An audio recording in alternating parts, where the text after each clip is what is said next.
circle is tight, feeling like where the rains. Whole lot of globetrotter, man, they don't know nada. Bro, gotta show something to me and go harder. So proper, nah, I know that. We sure gotta give it.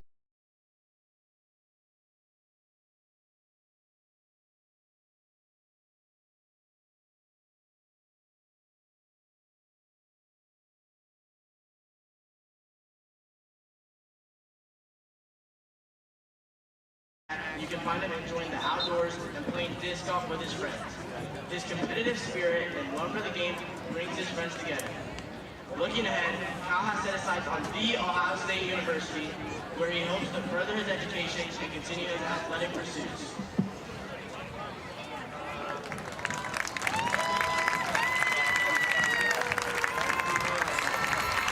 The junior homecoming attendant for tonight is Ava Hudson, escorted by Jack Rigg.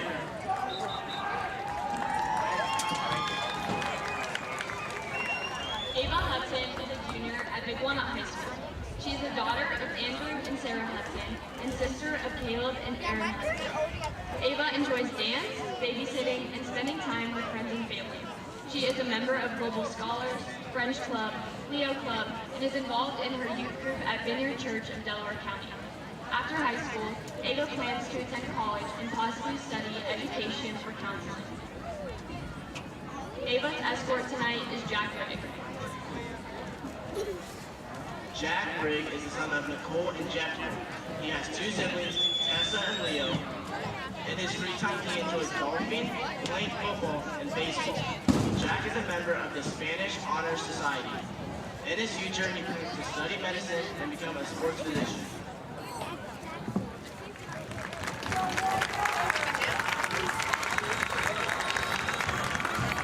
Our first homecoming queen candidate for tonight is Rachel Brown, escorted by Jack Hello. Rachel Brown is a senior at Big Walnut High School. She's the daughter of Shane and Michelle Brown. She's the second youngest of three sisters, Mary Beth, Kara, and Claire. Rachel has been playing club soccer since first grade and has played in high school all 4 years. She also enjoys snowboarding and water sports. Rachel plans to go to college to become an ultrasound technician or dental hygienist. Rachel's escort tonight is Jack Hello. Jack Hello is the son of Greg and Jessica Hello. Jack likes to hang out with his friends, golf, and fish in his free time. He is the president of National Honor Society, vice president of Student Council, and class vice president. He is also involved in Spanish Club, Key Club, and Leo Club. Jack plays football, wrestles, and does lacrosse in the spring. After high school, he plans on attending college, majoring in pre-med to ultimately become an orthopedic surgeon.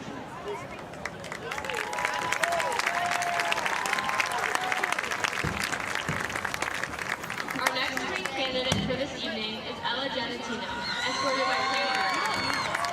Ella Genatino is a senior at Big Walnut High School. She's the daughter of Alan and Christy Genatino. Ella is the middle child, having two sisters, Kenzie and Mia. Ella enjoys being active in ways such as running, walking, and lifting. She also enjoys spending time outside, as well as spending time with friends and family. Ella is a part of the National Honor Society, Spanish Club, and the Big Walnut track team. She plans to become an ultrasound technician through a university that is yet to be decided. Ella's escort tonight is Sam Earth. Sam Earth is the son of Aaron and Sadie. Sam has one sister named Sophie. Sam is the president of the class of 2025 and the student council, the vice president of National Honor Society, and the captain for the high school soccer team. Sam enjoys making and designing shirts and creating videos for the school news with the boys. Sam wants to shout out Seth and Ryan for always helping him be loud in the race cage. Jack Hello for making the best and dynamic duo. After high school, Sam plans to attend college to study business and digital marketing and hopes to someday own his own media business.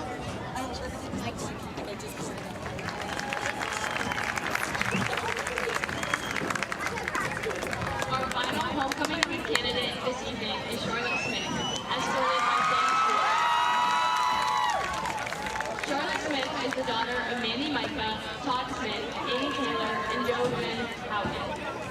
Charlotte also has a 5-year-old brother named Arthur, a proud kindergartner at Prairie Run Elementary. She is a member of the Big Walnut varsity cheer team, co-captain in the marching band's color guard, competitive ballet and ballroom dancer, treasurer of the National Honor Society, and volunteer with the Byron Saunders Foundation. Charlotte enjoys reading, spending time with her family and friends, and listening to Sabrina Carpenter. After high school, Charlotte plans to attend university and study biology as part of the pre-med career path. Charlotte would like to thank her family and friends for being so supportive of her. Go Eagles! Charlotte's escort tonight is Sam Stewart. Let's go, Sam! Sam Stewart is the son of John and Trish Stewart. His brother Austin lives in Utah, and his sister Andy is a student at The Ohio State University. Both are graduates from Big Walnut. In his free time, Sam likes to play baseball, golf, and work, and spend time with his friends and family. Sam is in Key Club, Spanish Club, National Honor Society, and U Alpha State team.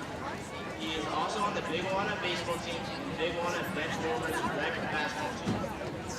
Sam is on track to graduate with a STEM honors diploma. He intends to go to college and pursue an engineering degree.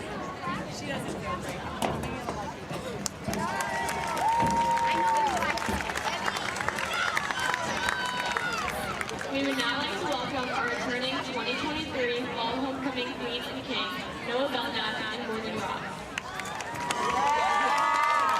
Are the Prince and Princess for this evening, Vivian Collette and Jack Webster.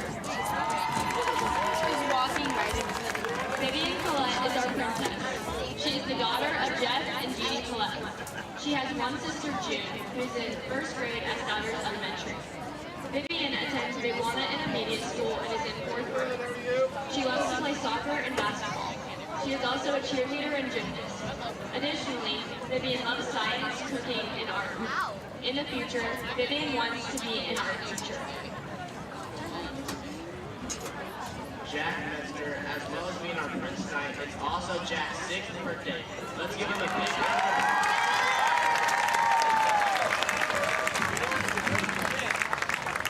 Jack's parents, Madeline and Marcus Metzger. He has 2 sisters, Margaret and Emma. Jack is at pre-K with Miss Wolford. Jack loves to play all sports, with his favorites being soccer, basketball, baseball, and flag football. Jack loves cars, knowing all makes and models. He loves to have the best time with his friends at school. When he grows up, Jack wants to be a construction worker like his dad. And now for our returning homecoming queen, Morgan Rock, is being escorted by Noah Belknap. Morgan Rock is the daughter of Brad and Leslie Rock and a sister to Lauren Rock. Morgan loves plants and hanging out with her friends. At the University of Findlay, she is a part of a professional pharmacy fraternity, the Alpha Zeta Omega. She is studying pharmacy. Morgan's escort tonight is Noah Belknap. Noah Belknap is the son of Will and Jen Belknap and the brother of Cameron Belknap. Noah loves to play sports and drive around singing with his friends. Noah is currently at Columbus State with plans to return to The Ohio State University next semester to study architecture. I'm fine. I don't want this video. And now, it's time to announce our 2024 King and Queen. Your 2024 homecoming king is, drum roll please, Ava and Jack. Jack Hello.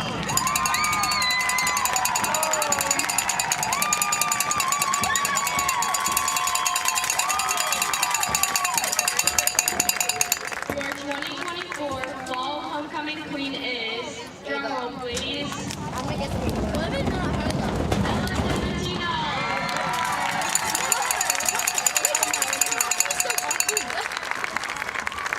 Congratulations to everyone. Go Eagles.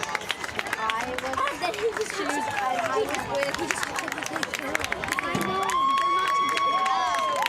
They just got picked. That means they're not dating.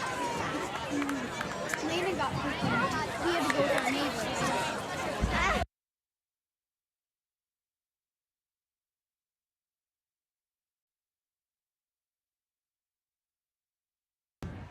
A look there at your Big Walnut homecoming king and queen there. Whole look at the band and a beautiful look at the Eagle as well. Stay with us as we wrap up the homecoming ceremonies here, and we'll bring you the pregame show coming up next.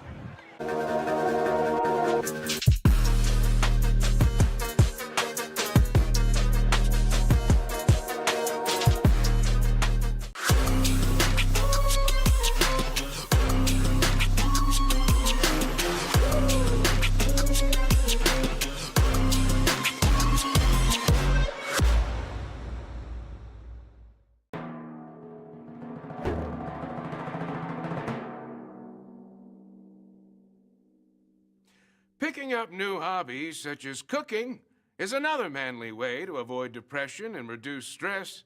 Today, I'm going to teach you how to make my world-famous guaco mahogany.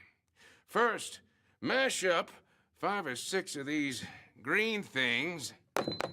Then add hot sauce, this lettuce stuff, these red things, salt, some of this stuff, and limes. And finally, bacon to taste.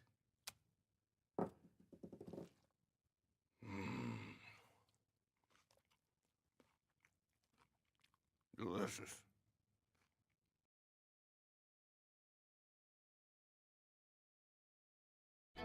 More than Crown. We are real people behind Crown of Dublin. Our service team is full of experts dedicated to providing your vehicle with care. Using only premium parts and equipment, schedule an appointment with Crown CDJR today. The better way to service. Take a look at all the action from Friday Night Football right here in North Central Ohio with great analysis, highlights, coach interviews, and so much more every single Friday night right here on the OH Report.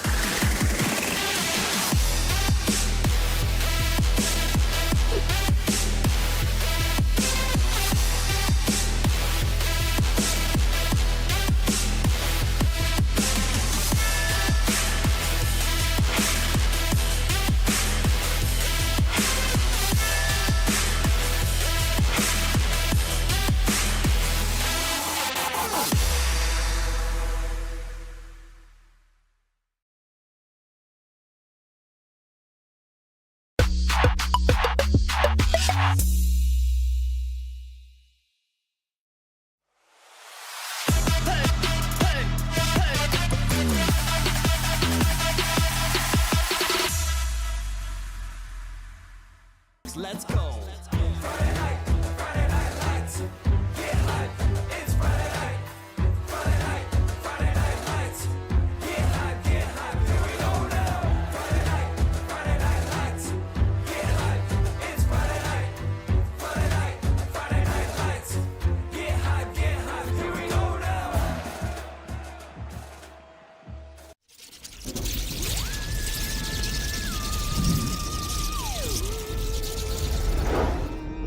Happy Halloween!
are coming to you live from Sunbury, Ohio at Big Walnut High School, where the Golden Eagles on homecoming night looking to defend their home turf against the incoming Worthington Kilbourne Wolves.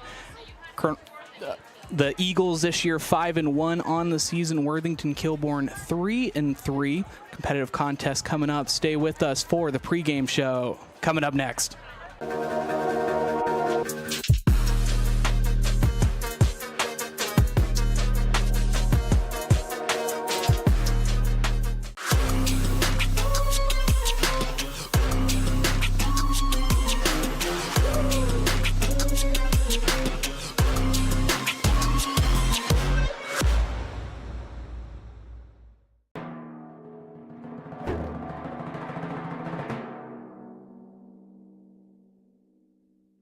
Picking up new hobbies such as cooking is another manly way to avoid depression and reduce stress. Today, I'm going to teach you how to make my world-famous guaco mahogany. First, mash up 5 or 6 of these green things. Then add hot sauce, this lettuce stuff, these red things, salt, some of this stuff, and limes, and finally, bacon to taste.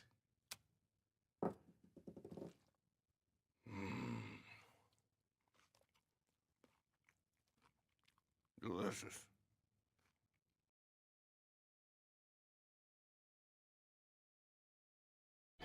More than Crown. We are real people behind Crown of Dublin. Our service team is full of experts dedicated to providing your vehicle with care. Using only premium parts and equipment, schedule an appointment with Crown CDJR today. The better way to service. Take a look at all the action from Friday night football right here in North Central Ohio with great analysis, highlights, coach interviews, and so much more. Every single Friday night right here on the OH Report.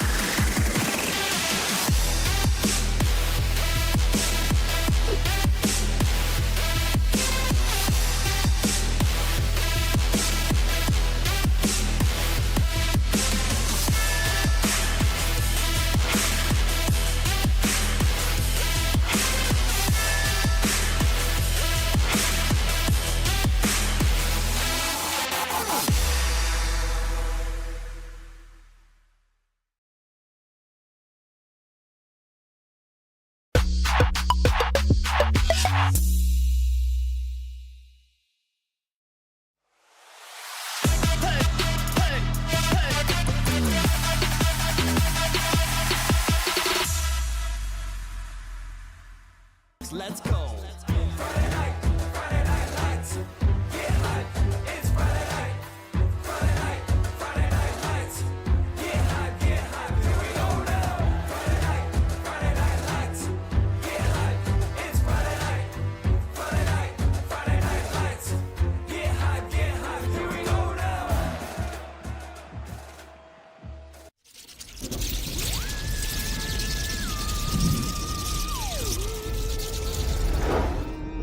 Happy Halloween!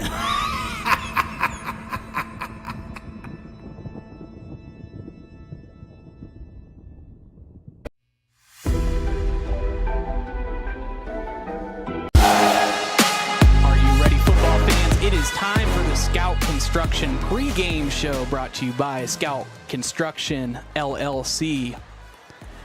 I'm Bryce Coder, your play-by-play commentator, joined as always in the booth by one Micah Flack, always doing a great job with us, always keeping busy on the airwaves as well. How you doing, Micah? Doing well. A huge night here at Big Walnut. Cars lined all the way down to the street, and it'll be a good matchup tonight.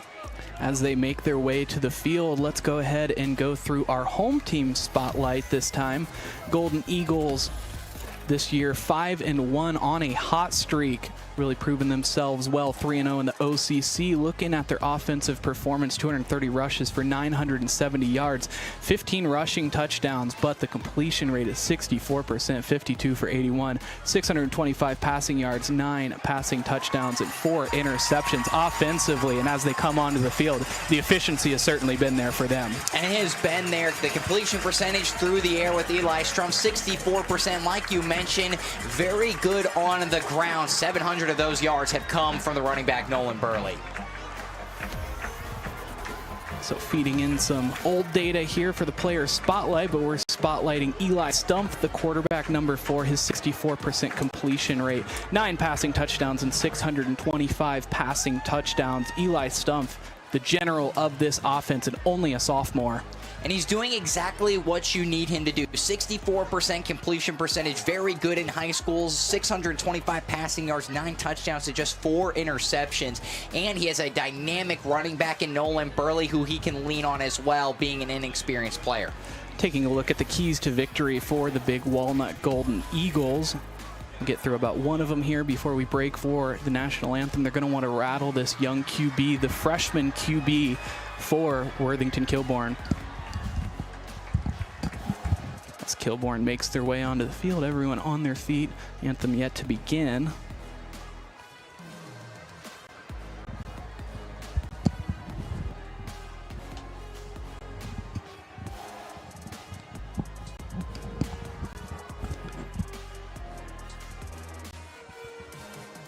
Sounds like a Big Walnut alma mater, so we'll take a look at the second key to victory here. It's that that downhill offensive tempo that we were talking about earlier, and Nolan Burley can just run with the full head of steam and pick defenses apart. And he could do that especially late in the game. That's going to be the question for Kilbourne. Where will they be in the third and fourth quarters when you have this strong 6'1" sophomore running back coming down at you? And just going back to that first point, you have to be able to try to rattle Jackson Szabo, but he has had a phenomenal season so far for the freshman. 5'9", but he has done everything you need him to do if you're Kilbourne.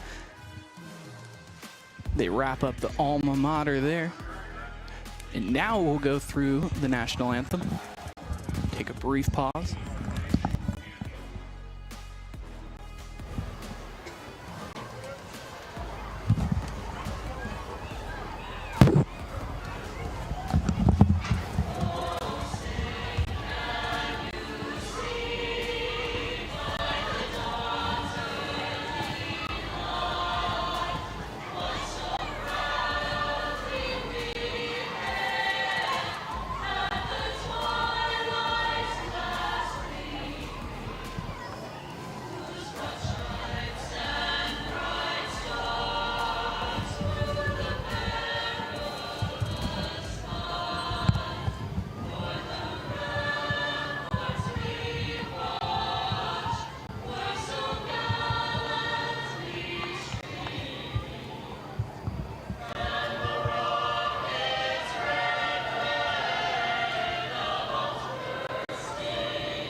Wrapping up the national anthem.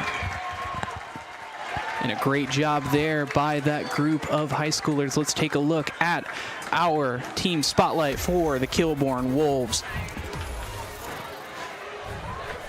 And this season, 3-3 on the year, but that can be deceptive. A couple of tough losses there, one against Hayes and one against Westland.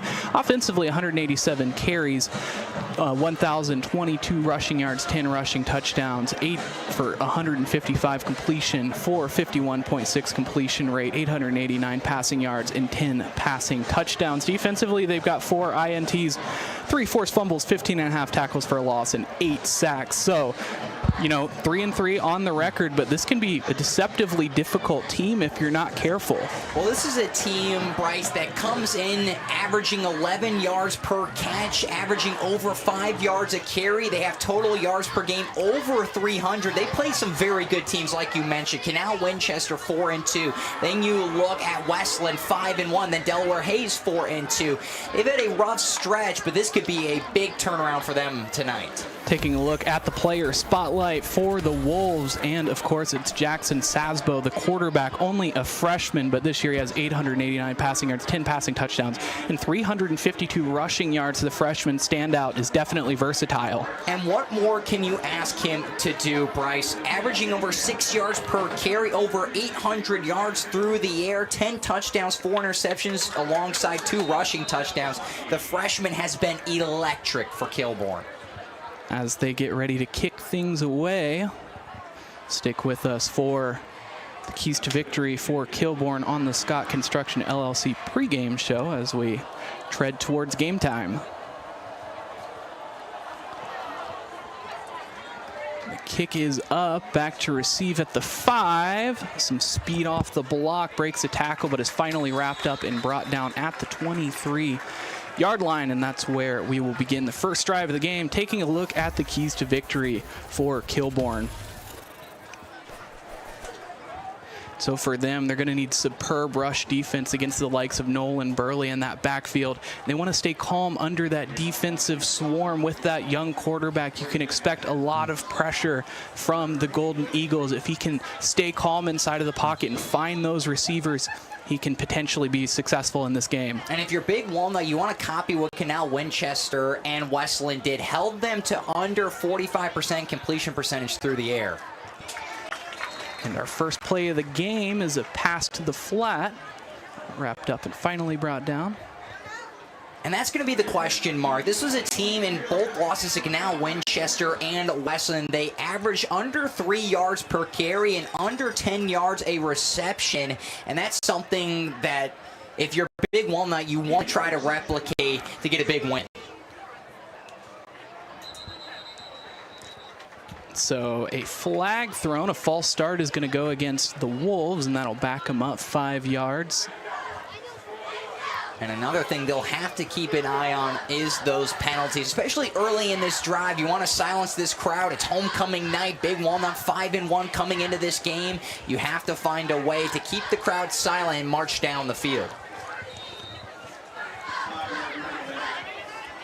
So Szabo commanding his offense with the man behind him. Looks like that's Luke Page, and he has 4 wide receivers at his disposal. Drops back to pass, tries to slip it inside the pocket, but runs right into a tackler. Now the blitzer. The throw is short and incomplete, bringing up 3rd down. And that was a good job by Big Walnut. Like you said, that defensive line is going to bring a lot of pressure. And the first guy to get there for Big Walnut was number 8, Clinton Stover. Forced him to go to the right. It was a low pass, and good job by the rush.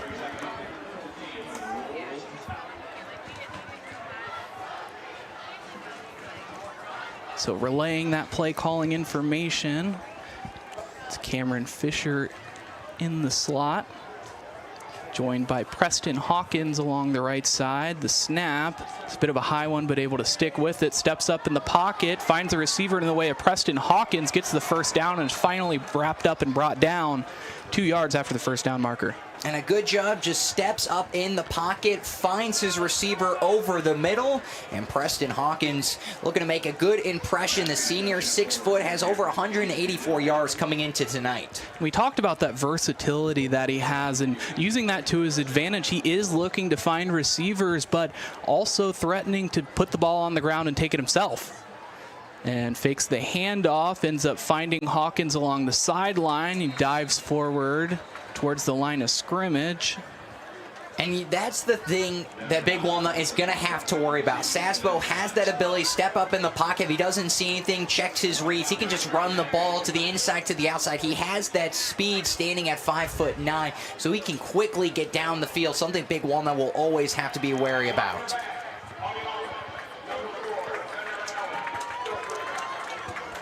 So penalty called on Worthington, or Kilbourne rather. They're on their own 37-yard line, still first down. Snap looking for a receiver, finds a man, Cameron Gianangeli. Again wrapped up and brought down at the line of scrimmage, so now second and will be about 19 or 20. And just trying to get out to the flats. This is what they've done early here. Go to the near side, then the far side. Found, of course, Preston over the middle. but they want to try to work this freshman into this game. Now Szabo hands it off this time to Luke Page. Luke Page fights forward for a couple of yards, but all the same, it'll bring up 3rd down and long. They've had 2 major penalties, backed them up 5 yards, and then the holding backs them up 10. So that's already 15 penalty yards on this drive. They get that 1st down, but since then have really been stifled by this Big Walnut defense. Now dropping back to pass, looking for a man over the middle. They do find a man, and great job linking up with Cameron Fisher, the 6'1 senior. And it might just be a half-yard short. They're not moving the chains. They're going to give him a 1st down, so that'll be a 16-yard completion. Back-to-back 16-yard completions when throwing over the middle. And a great job by Szabo finding the guy over the middle perfectly to the chest. So 1st and 10, collecting another 1st down. This offense is moving along quite nicely. This time they're handing it off to Will Evans, who will gain about 4 or 5. It brings up 2nd down and medium. It'll be 2nd down and 8. And this is exactly what you like to see. They're overcoming those odds early in this drive. Had a couple of scenarios that backed them up a lot, but have been able to overcome them. Oh, Kilbourne looking quite nice and relaxed so far in the crowd. So dropping back to pass, going deep towards the air, and this one just out of reach of the receiver, Shion Jamshidi. And Jamshidi, one of your best receiving players on this team. The junior standing at 5'10", over 230 receiving yards, and has about 12 yards per reception as well. Just a little bit out in front of him, almost had him as well in stride as 2 defenders were chasing him down. Brings up a 3rd and 8 on their own 49. A player falling down. Take another look at that there. And they got him to flinch. So that will... Looks like number 54, Colin Gorbett. They get him with the false start. So now 3rd and 13. A little bit more work to do for the 1st down, but good job converting so far. Looks to pass. Pump fakes and throws towards the sideline. He gets a man, gets the 1st down, and picks up about 10 more on the catch. So 3rd down being their blessing so far on this drive. And a great job just continuing to convert those 3rd downs. And they do these little comeback routes, and you know exactly where it needs to go. Szabo puts it perfectly right at the face mask, just flips around past a defender and picks up an extra 10 yards. So now starting on 1st down, looks like Szabo going to take it himself. And careening towards the 1st down marker, he stopped just short, but good yardage there. And those are plays you have to watch out for. This is a Kilbourne team that can hand it off. You have Luke Page and Will Evans that you can both hand off to in the backfield, but of course, Szabo as well, over 300 yards on the ground. He can also run it as well. Jamshidi? Yeah.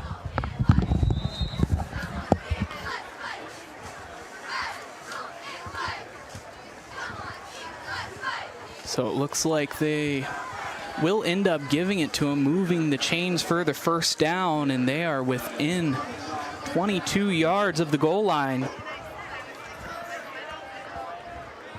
Trying to get that pressure there, but Szabo doing a great job of keeping a cool head. Towards the sideline, gets it off, finds a receiver, finally pushed out of bounds, but not before a 1st down.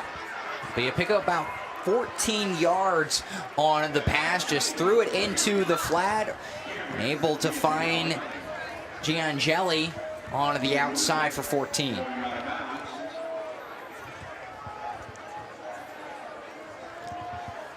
Now with a man behind him, 4 wide receivers, 2 men on either side, he ends up handing it off to Luke Page. Luke Page fighting to stay on his feet, fighting for an extra yard there. It'll be a pickup of about 1. Just continuing to march down the field, goes right up the defensive line there to get the stop. But Kilbourne in very good territory. 2nd and 8, now ball on the Eagles' 8-yard line. So on 2nd and goal, fakes the handoff, looking for a receiver, thinks about taking it himself. He does, and he ends up just sliding after picking up a few yards. It brings up a 3rd down and about 2 or 3 it should be. And a good job by Szabo. Just kind of looking up the field, didn't find anyone, decided to slide down. Good job not taking the hit. And that will move him up about 5 yards.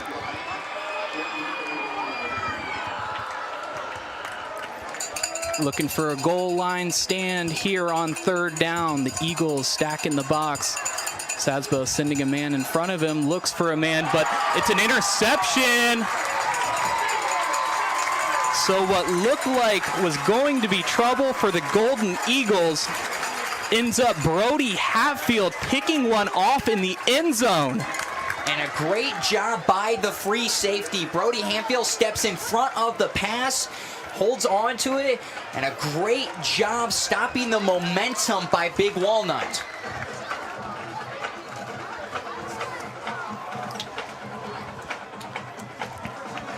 So after the turnover, we'll start right around the 8-yard line. And this is where they'll begin for the first time tonight. Quarterback Eli Stumpf with the receiver, but Burley behind him. The snap hands it off to Burley. Burley with a full head of steam crosses the line of scrimmage and picks up about 7 more. It looks like there might have been a fumble on the play. Big Walnut able to retain it, and it'll be a 1st down on the rush of 10 yards. We talked about this a little bit in the pregame. You have to watch out for Nolan Burley. Standing at 6'1", 185 pounds as a sophomore, has 705 rushing yards coming into today. 10 rushing touchdowns with 2 fumbles. You have to be able to limit his production. Once again, handing it off to Burley. And looks like he'll be wrapped up, if not for a loss. Big Walnut, after that huge turnover, they started back in their own territory, pickup of 10, and then a pickup of about 1 or 2 going into this 2nd down, and just a great job by that defense. You go back to that play, and that's just a little bit of the inexperience of the quarterback, Jackson Szabo. You had a receiver there. You might have been able to fit it in, but you had 2 defenders on either side who closed in very quickly and was able to get the interception as Big Walnut continuing this drive. Now on 2nd and 10, rolling out, Stumpf's going to look for a receiver, fakes the pump fake, and is wrapped up around the ankles and brought down hard for a pickup of about 1. It'll be 3rd and 9. Strumpf, another guy who can also carry it as well if you need him to. Has 28 carries for 82 rushing yards. They tried to give him the opportunity to run. Hasn't broken away a whole lot yet, but you know it's coming at some point. So 3rd and 8, ball on the Wolves' 20-yard line. We'll look to get something started here. Doing a great job converting this year. We'll try one more time on 3rd down. Looking for a receiver, finds Brody Hatfield. Brody Hatfield's got a ton of room, at least 20 yards picked up on the play. He cuts back inside on another guy. One more time, he's going to cut back and fall to the ground at the 31-yard line. So Brody Hatfield with a nearly 50, 60-yard pickup. And a great job on the pass. Eli Stumpf just found his receiver streaking down to the sideline, made a couple moves. He cuts back inside, running down in the middle of the field, and quickly finds their way into Wolves territory. So while they can run down a lot of defenses with that downhill offense, seeing some explosiveness out of this offense when they needed it. And that's exactly what you want to see. Eli Stumpf, a guy who has completed over 60% of his passes for just over 600 yards coming into this game. You know they can do it on the ground with Burley, but don't count out Stumpf throwing the ball. So bringing up 2nd and 8 as the clock continues to tick. Ball on the 30-yard line. Stumpf getting the call and relaying it onto his offense.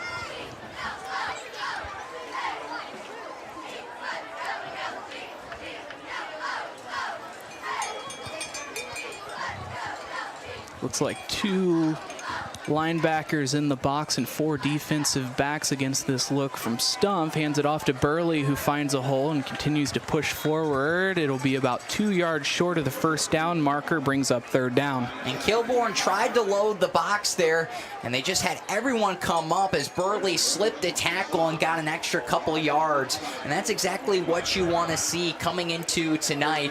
Where will he be? Where is that ability to run downhill? Can Kilbourne get the stop? And luckily there, they were able to get him short of the marker.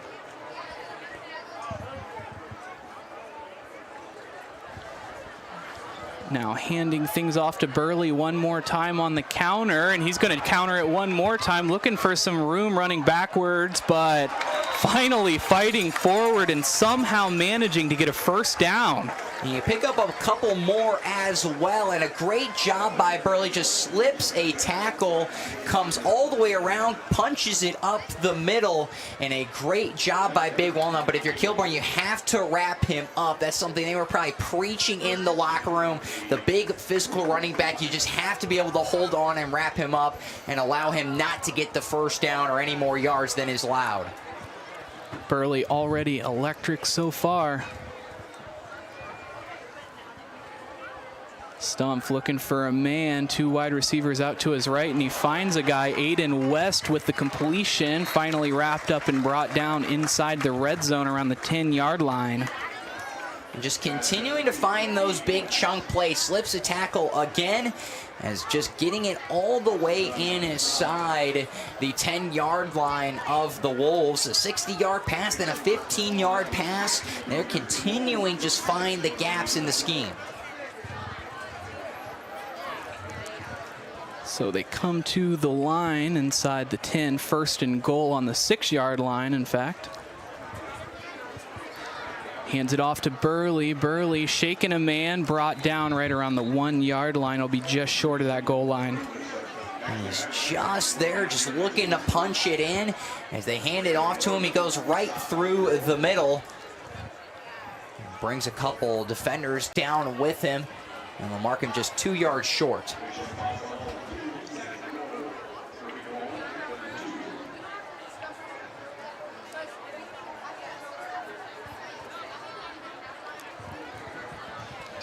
So only 2 yards to go here on 2nd down. They hand it off to Burley, and Burley all the way into the end zone collects his 11th rushing touchdown of the season.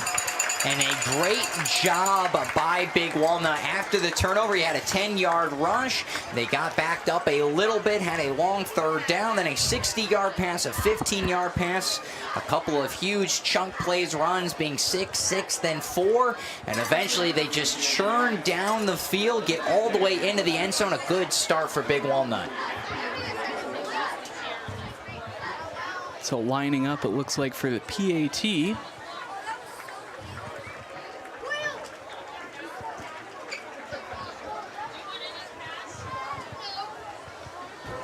And they end up getting the guys to jump off sides.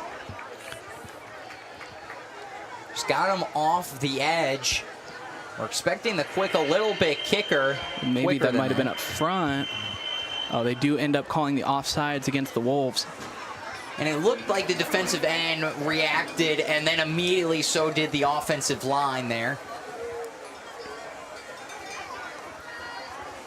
So the PAT is up and blocked, it looks like. So the score will stay at 6-0 Golden Eagles. Oh, they say it went through. Didn't see the football there. A little difficult from the press box.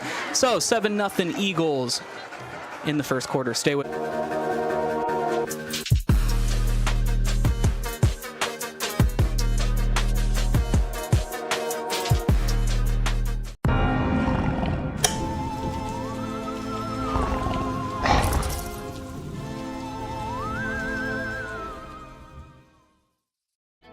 More than Crown. We are real people behind Crown of Dublin. Our service team is full of experts dedicated to providing your vehicle with care. Using only premium parts and equipment, schedule an appointment with Crown CDJR today. The better way to service.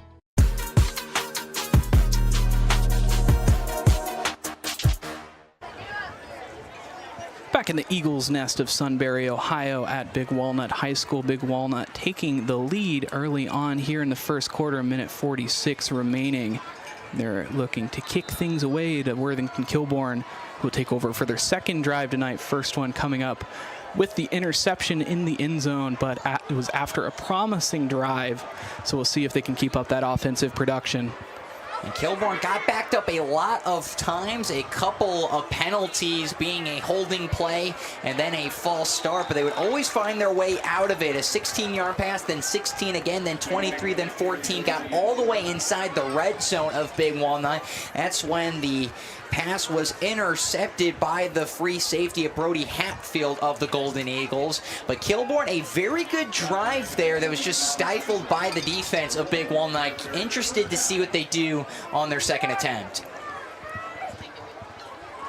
So starting things off on the 20-yard line after the touchback. We'll look to get things going. Szabo, the young quarterback, with Luke Page behind him, hands it off to Page, who jukes inside and gains about a yard. Luke Page at 5'10", 200 pounds, really a power-style running back, as we've seen a couple of times so far tonight, can really bust through that line of scrimmage with a lot of momentum. And they have a lot of abilities to run the ball. Will Evans, another guy, alongside Luke Page, who's a senior, 6 foot as well. And then Jackson Szabo, as we know, can run as well. So you have 3 runners and an opportunity for a lot of misdirection. So now on a 2nd and 9 play. Rolling out to his left, looking for a receiver, finds one in the flat. Jamshidi gets wrapped up and pummeled at the line of scrimmage. And a good job by Big Walnut to just wrap him up. And that's exactly what Big Walnut will look to try to continue to do throughout this game. This was really the struggle and the issue when they faced Canal Winchester alongside Westland. They held them to under 50% completion, and they only pick up one pass. Rolling out and ends up finding a receiver again, this time Jamshidi, who makes a huge reception for a first down and more. And a great job by Jamshidi, just looking over the middle, found the open man just streaking upfield, and will move them from the 22 to the 41.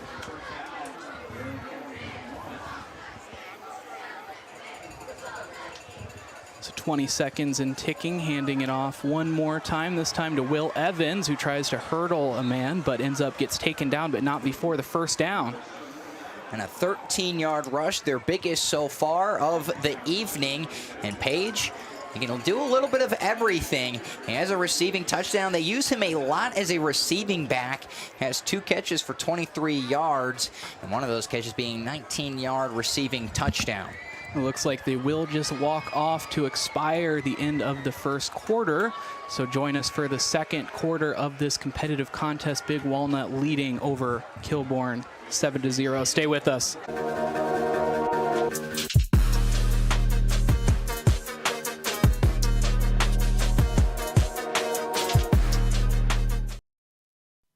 Men have a way of doing things.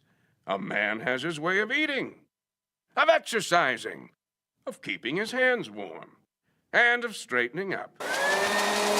So, when a man faces a serious life problem like divorce, depression, or suicidal thoughts, shouldn't a man have a way to deal with that too? Well, now he does. I'm Dr. Rich Mahogany. Visit me at mantherapy.org.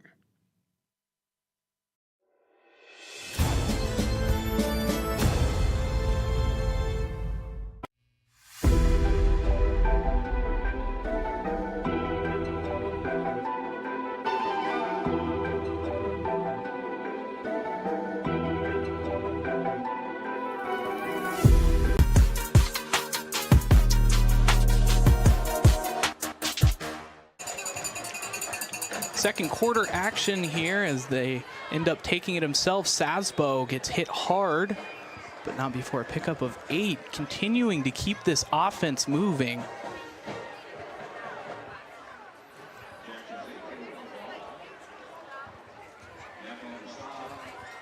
So picking up right where they left off in the first quarter.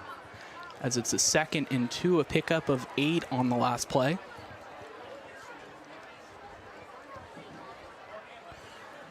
Handing it off again. This time Golden Eagles doing a little better job of keeping everything in front, wrapped up and brought down. Looks like it'll be a loss of about 1. And that was a good job in the first quarter by both teams, especially if you're Big Walnut on that first drive for Kilbourne. They were really marching down the field, and then a free safety of Brody Hatfield would come up to make the interception. They would march all the way down the field, get a touchdown. Really was set up by a 60-yard pass. But Kilbourne, they've looked very efficient in their second drive as they marched down the field into Big Walnut territory. Now looking to pass. Looks like that was Hatfield again reading the edge there, doing a great job. Already has a pick earlier in this game to his record, lurking and cheating on that route, but unable to come up with the catch.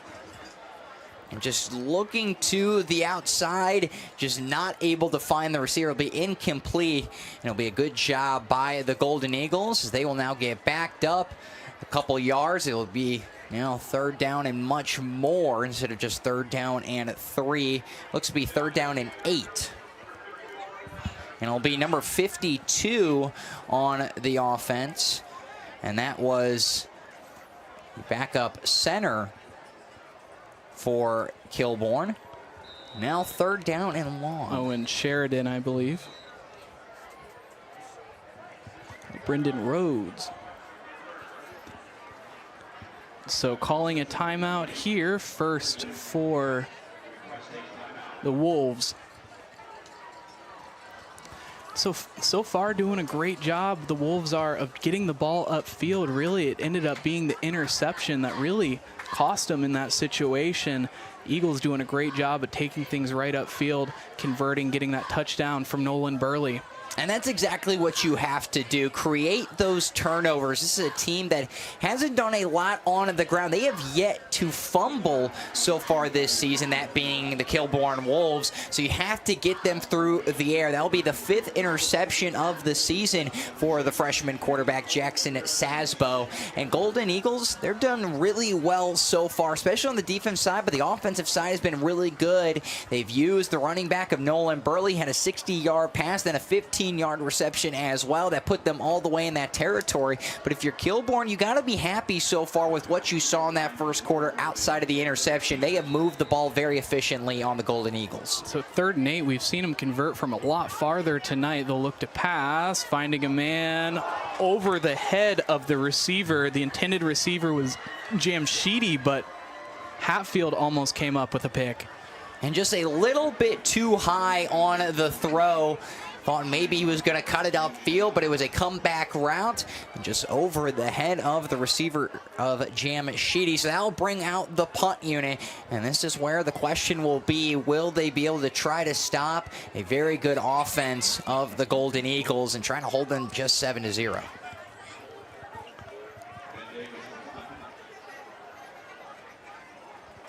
And going back to punt, finally getting one in the air. It'll be a fair catch right around the 19-yard line, and that's where they'll begin with 10:35 remaining here in the second quarter.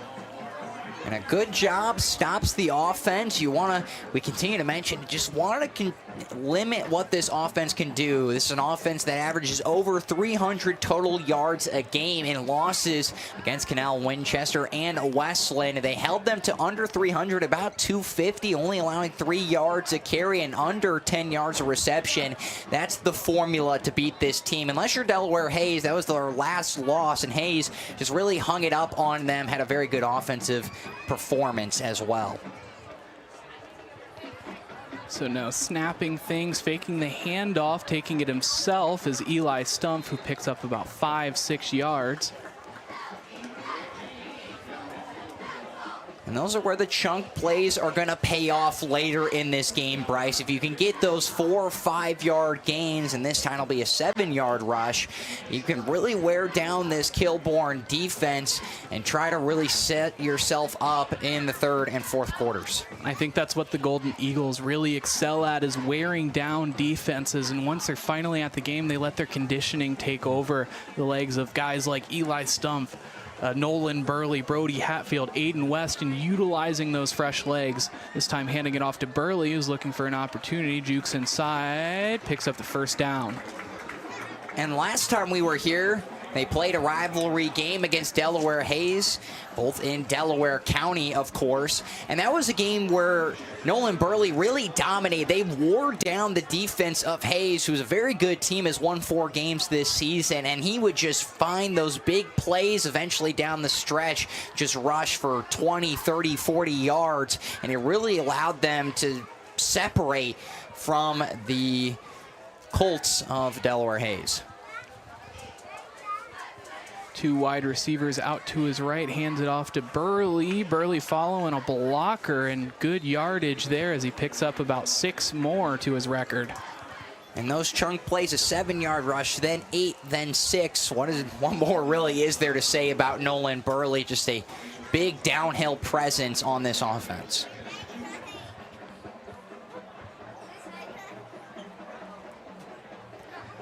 So with the lead, playing some smart offense as well to keep this clock ticking.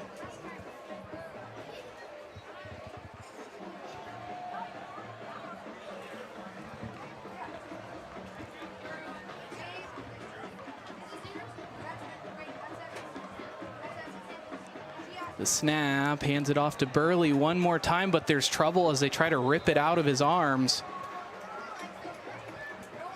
No, that wasn't Burley. Instead, that one being Jace Murray. That was a great job by the defensive line of Kilbourne. Really the best job they've done so far, just holding the run game. The defensive line was able to just collapse on the Golden Eagles. And we talked about it a little bit, Bryce, how they had to be efficient and hold this downhill running team to as many or as little yards as possible. And that was a great job there. Now the snap, looking to pass. Stumpf rolling out of the pocket, finds a man, looks like Brody Hatfield. Picks up the first down and more. Great job by Brody Hatfield. Of course, got the interception, but came into this game with 21 catches, 215 yards, alongside a rushing touchdown and 3 receiving touchdowns. So they go from the 34-yard line to the 44-yard line. It'll be a 10-yard pass, and so far just 3 passes through the air that have been completed, all of them being 10 yards or more. Putting a man in motion. And with hands in their dirt, hands it off to Burley. Burley's got space, cuts back towards the sideline. He's got 2 more guys ahead of him. We'll see if he's able to make it into the goal line, and he does. Burley into the end zone for his 2nd touchdown of the night. What a job by Burley. Oh, there's a flag all the way towards where the play started. And they call holding on the offense.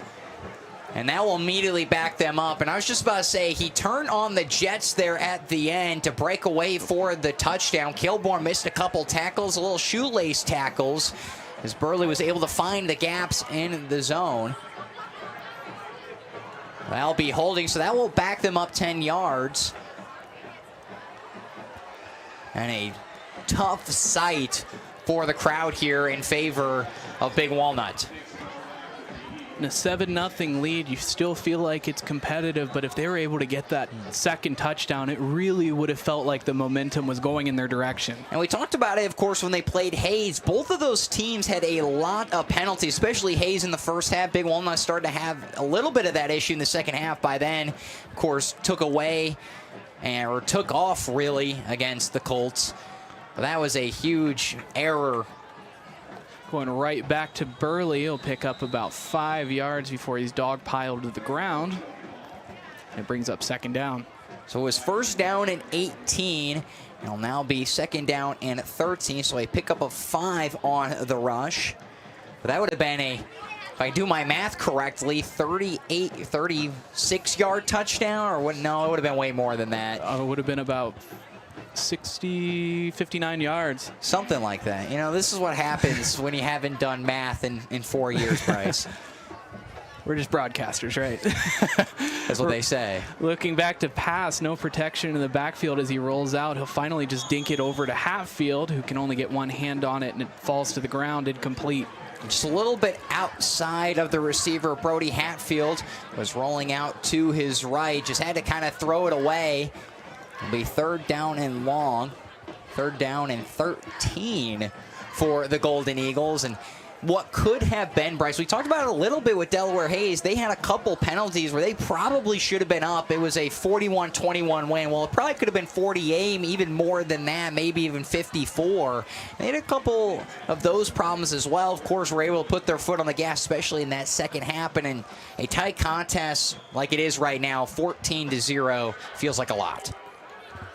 Quick timeout called. It'll be for the Golden Eagles. We'll take a quick break.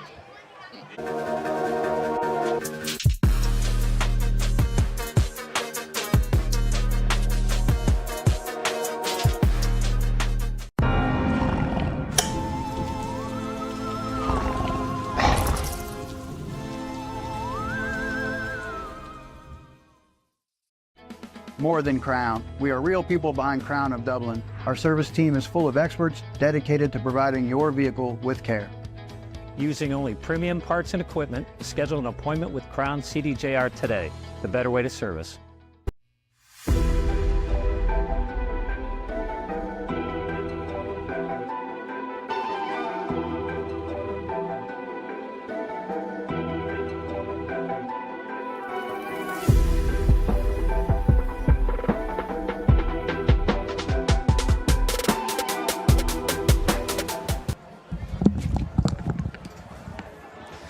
Back after the timeout for the 3rd and 13 scenario.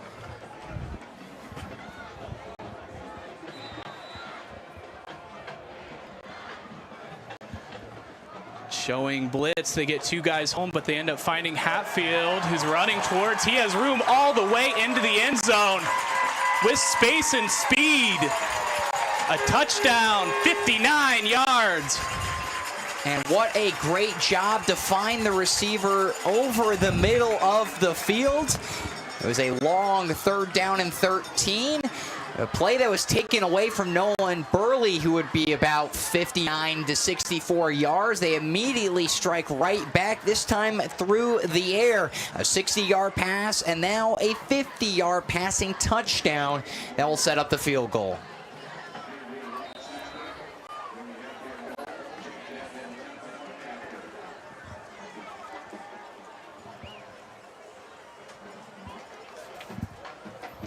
So now lining up for the point after. Looking to make this a 14-point ball game with 6 minutes remaining here in the second quarter.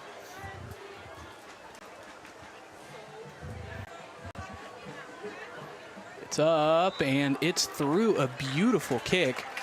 So score at 14-0. Kilbourne going to get another opportunity, looking to get on the board here in the second quarter. Stay with us.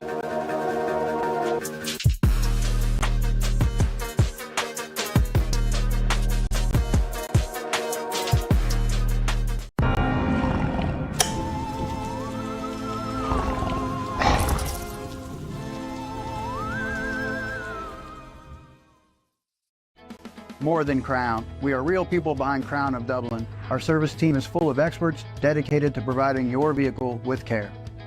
Using only premium parts and equipment, schedule an appointment with Crown CDJR today. The better way to service.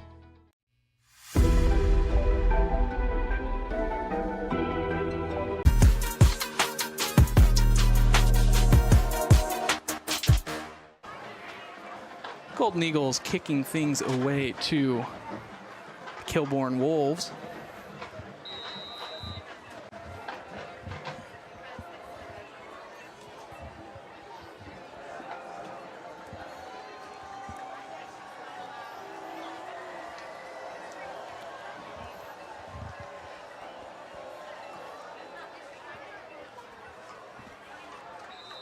So it will go through the back of the end zone for a touchback.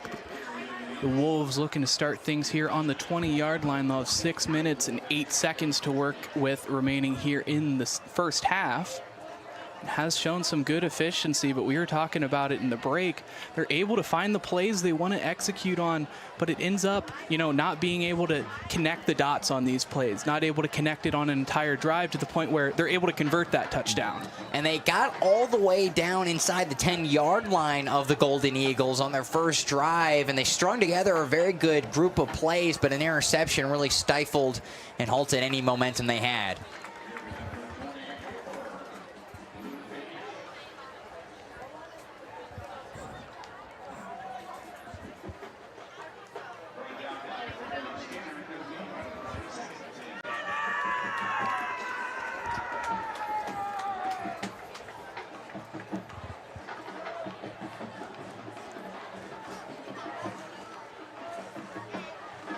We can hear the band warming up. Stay with us through halftime for the band shows.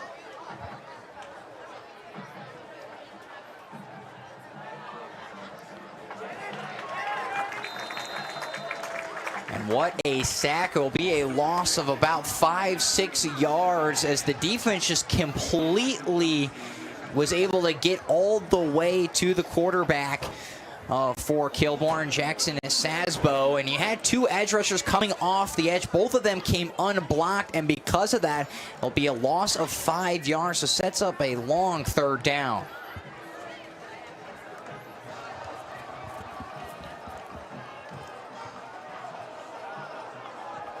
Dropping back to pass, stepping up in the pocket, finally gets up, but he ends up throwing another interception if it stands to Brody Hatfield.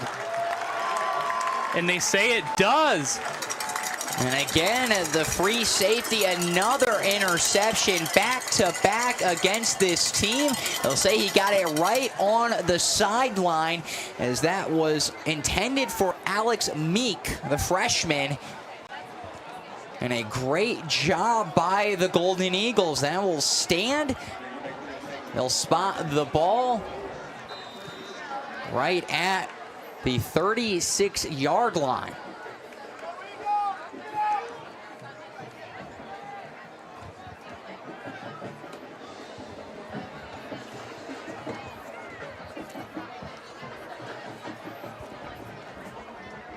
So first play of this drive, just out of the reach of a receiver there. Eli Stumpf almost had himself a passing touchdown.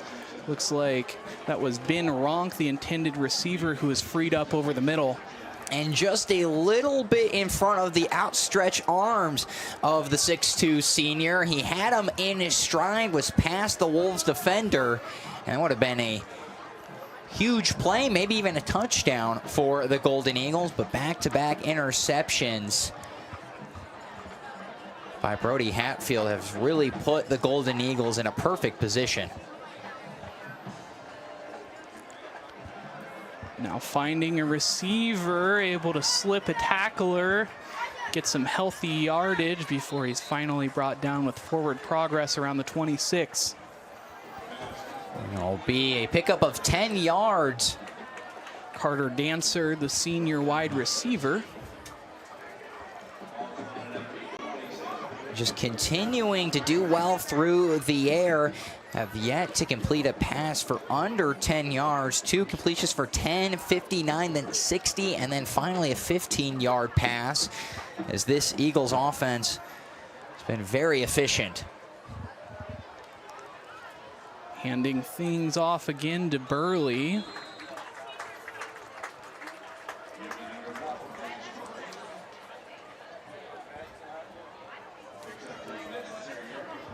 Instead, this time to Jace Murray. We have him on our score sheet as number 24, number 12 tonight. Second time we've seen him pick up a decent carry there. Put them right at the 35-yard line. Just trying to continue to work down this Kilbourne defense and get it all the way up to 21-0 here in Sunbury, Ohio on homecoming night. Always exciting as a high school student. Looks like Stumpf rolling out. They find a receiver. Touchdown. We'll see, that was Jackson Bowers, the tight end. And a good job there. Looks like Stumpf just rolling out and finding a man into the end zone. And a great job by Jackson Bowers. Just comes all the way from the right side, able to get around a perfectly placed ball by Eli Stumpf, and that quickly makes it 20-0. And you were looking for that big play over the middle to Ben Ronk. Wasn't able to find him, settled down, and was able to find his tight end in the near side pylon.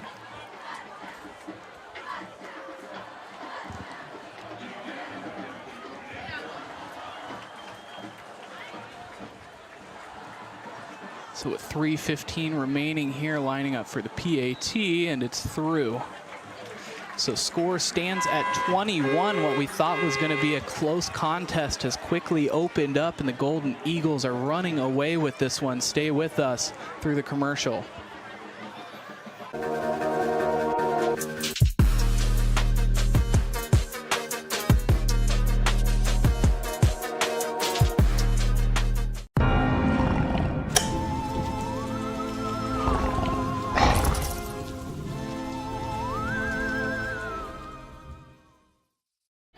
More than Crown. We are real people behind Crown of Dublin. Our service team is full of experts dedicated to providing your vehicle with care. Using only premium parts and equipment, schedule an appointment with Crown CDJR today. The better way to service.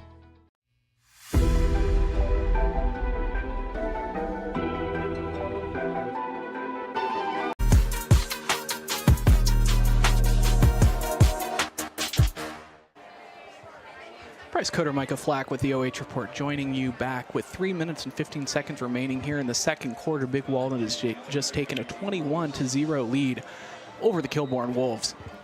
And they've just continued to dominate so far, especially through the air on that drive. Had a 10-yard completion and then a 25-yard pass. It was really all set up by another interception by Brody Hatfield, the junior free safety. And it was his second pickoff against the true freshman Jackson Szabo. And I don't know why I said true freshman, as this is not college, but red shirt, a 14-year-old. I mean, nowadays with everything in high school football, it's such a different sport, man. But no, Szabo, that is his 6th interception of the season. He's just showing those growing pains as a freshman quarterback, kind of trying to work through the motions, trying to fit it in traffic, and those senior players are really taking advantage. Handing things off to Page, who fights for a few yards before he's wrapped up and brought down. Kilbourne just trying to establish anything on the ground. Haven't really had a lot of luck doing so. Just a pickup of one. They've had some good yardage plays, had a 13-yard rush and an 8-yard rush. That's really been about it. The passing game is where they've been most effective, but they've had some struggles recently. Now this time looking for a receiver, Cameron Fisher. They find him. There's a flag in the backfield thrown towards those offensive linemen. And that will look to come back as it will be a holding penalty, it looks like. So they'll move them back 10 yards. I like that the referees have microphones here. That is nice. I feel like a lot of times you're just kind of looking, seeing what it might be, what they might call, and you can kind of hear what they're saying. And some referees don't even throw up the hand signal, so you don't actually know what player it's on. You kind of just have to assume who it might be.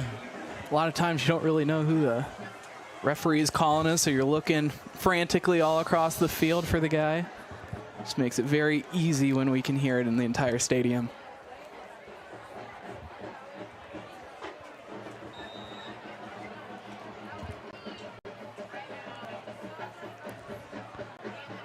So countering on the run, but corralled and brought down by a couple of red jerseys.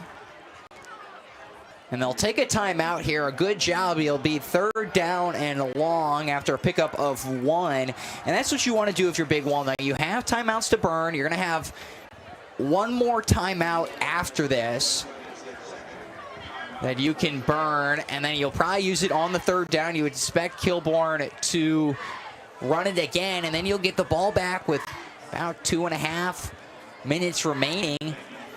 And that's exactly where you want to be if you're Big Walnut. You're up in this game 21-0. Your offense has been very good so far early in this one. Still have another half to play.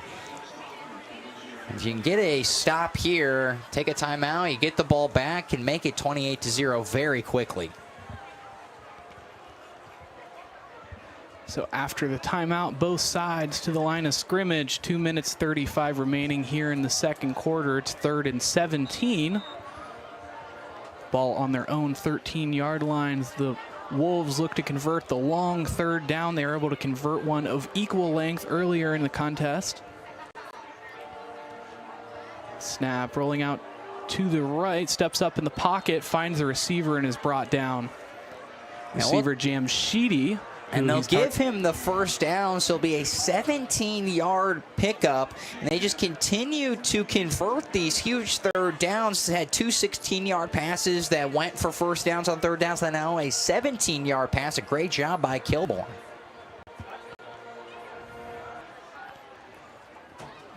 So bringing up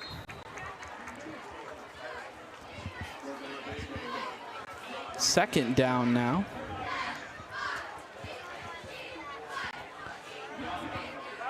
And running with some tempo as there's just crossing 2 minutes remaining here in the second quarter. Back to the line of scrimmage. 4 wide receivers will look to pass. A man in the backfield to block for him, slipping out, gets hit. There's a flag in the backfield, though. Szabo is going to turn the corner, breaks another tackle. He's got a couple of guys in front of him before he finally runs out of bounds, but there is a flag on the play. You know, most likely be holding back him all the way up, but if they do call holding. And if it was going to stand, it would be at the 20-yard line. A huge run by Szabo negated, and that's really a heartbreaker for this Kilbourne team, who is looking really for that big play so far in this game.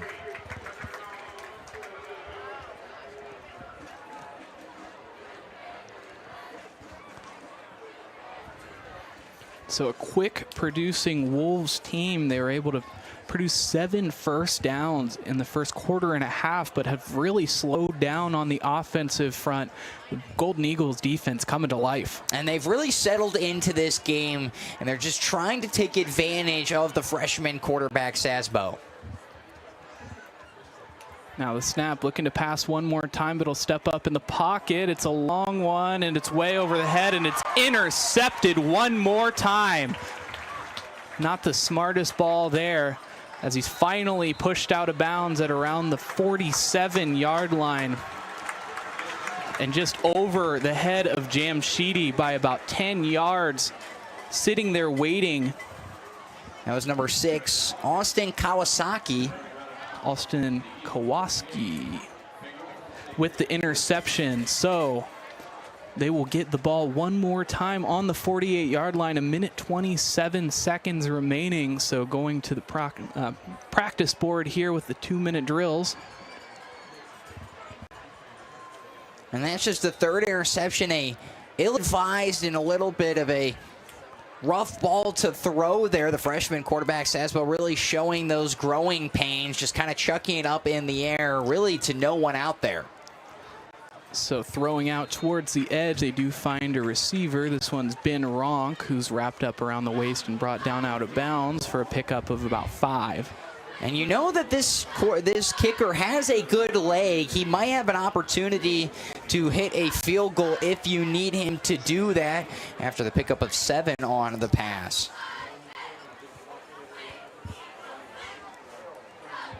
Three wide receivers, 2 men in the box, one stepping back and thrown to a receiver, not able to come up with the grab as he's hit and brought down. The intended receiver was Owen Pollock. And now just trying to find that momentum. You want to get it at least to the 25-20. You know your kicker can, we saw it in practice here before the game, he can make those kicks. It's just will they allow him to do so with 1:17 remaining? 1 timeout remaining for the Eagles, 2 for the Wolves. Looks like they might have drawn him offsides.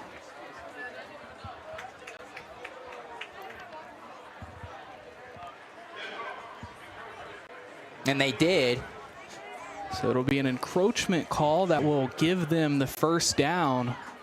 So on 3rd down, really don't want to be bailing out offenses with easy yardage, but here they are. With a plethora of wide receivers at his disposal, look to pass. Finds the man, it's Aiden West. Aiden West corralled and brought down around the 34-yard line. So it'll be about 4 yards from that first down marker.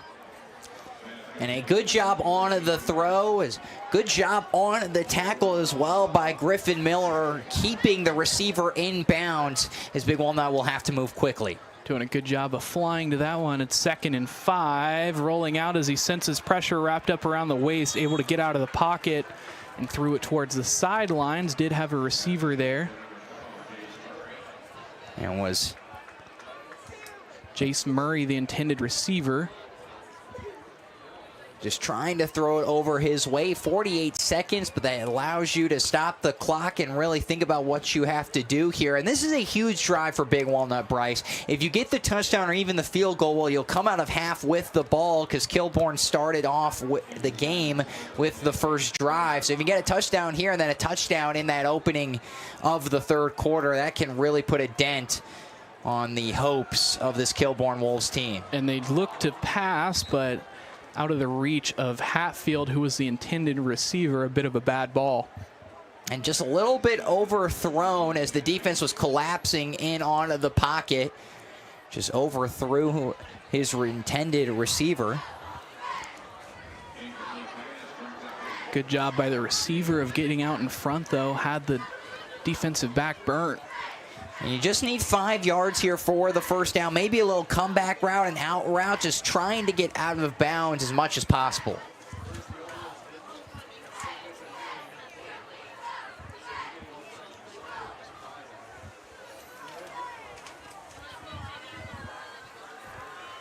Looking to pass, but there's trouble. It'll be a sack, bringing up 4th down. And a great job by the Wolves. The pressure was coming, sent 6 guys, and getting all the way there was the linebacker. And a sea of Wolves just able to force the punt.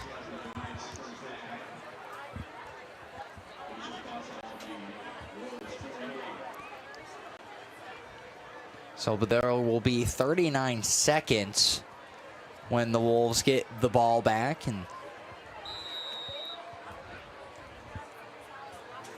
back to the line of scrimmage. They'll have 2 timeouts remaining. Big Walnut with 1. 39 seconds. Kind of could go either way. Could just run things out or could take a shot for the end zone.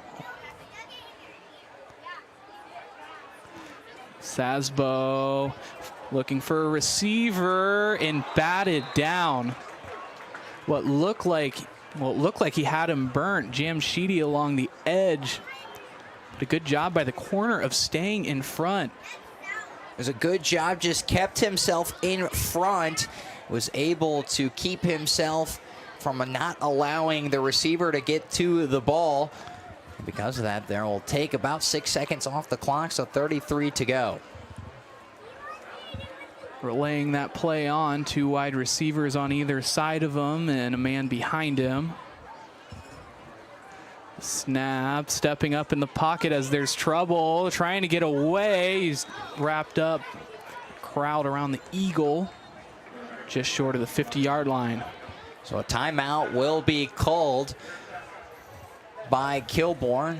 So 23 seconds remaining as they take the timeout. It'll be 3rd down and 4 after a 6-yard pickup on the rush.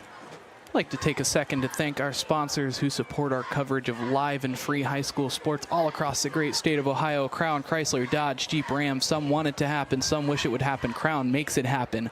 Scout Construction Services LLC, with more than a decade of business, you can trust Scout Construction with your roofing and siding needs. Call Scout Construction for more information, 419-989-7240. Stover Excavating Incorporated, residential and commercial excavation services for the greater Columbus area since 2000. BKD Legal. Attorney Brian Duncan is dedicated to providing you assistance in language that you can understand. Call 740-965-1348 to schedule a free consultation. Koorsen Fire and Security. Mention OH Report to receive 10% off your fire and security services in the Ohio Suicide Prevention Foundation and Man Therapy. So life hasn't been all sandalwood and sunshine lately. Visit mantherapy.org today and get your free head inspection to see if it's time for a checkup from the neck up. Men are better men when they're happy. So they'll take another timeout with 12 seconds remaining. It'll be a 3rd and 4 situation. They are out of timeouts. So you have 12 seconds to go here. It'll be 4th down after a loss of 1 on the rush. Maybe just try to run the ball out. Don't want to do anything crazy here. It's your freshman quarterback of Szabo. Has thrown 3 interceptions, so you just want to maybe do a little dink and dunk pass, just something quickly outside. Don't try to force anything here with 12 seconds left.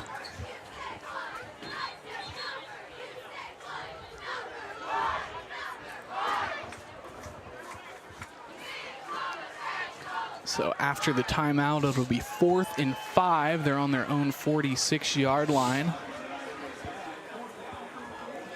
Looking towards the end zone here. Got trip receivers over on the right side and a lone receiver on the left. Takes the snap, and it'll be I think it was a false start on the wide receiver. And indeed it is. Looks like he jumps just a second too quick. There it was. And he does. That would be number 4 for the Wolves. That is Cameron Fisher. Just goes a little bit quickly before the snap, just trying to get the jump on the cornerback.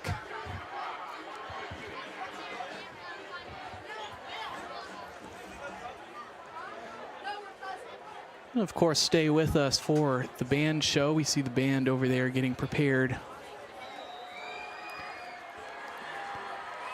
Then we'll have our halftime show with stats.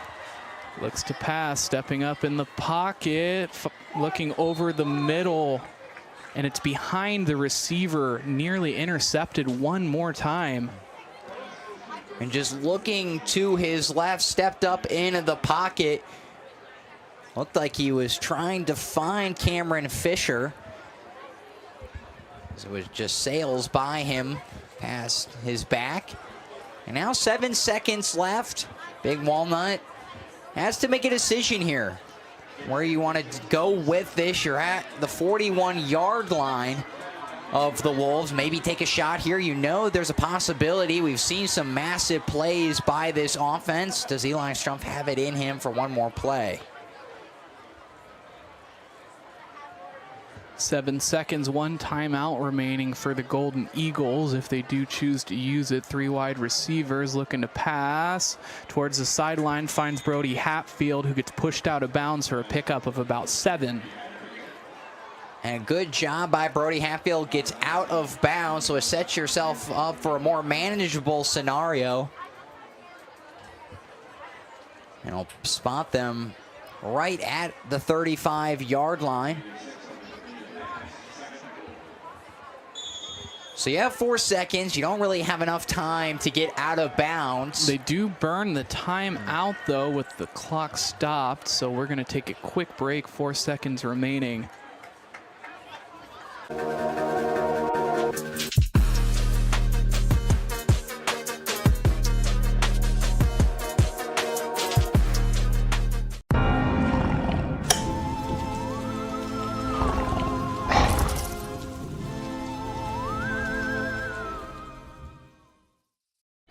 More than Crown. We are real people behind Crown of Dublin. Our service team is full of experts dedicated to providing your vehicle with care. Using only premium parts and equipment, schedule an appointment with Crown CDJR today. The better way to service.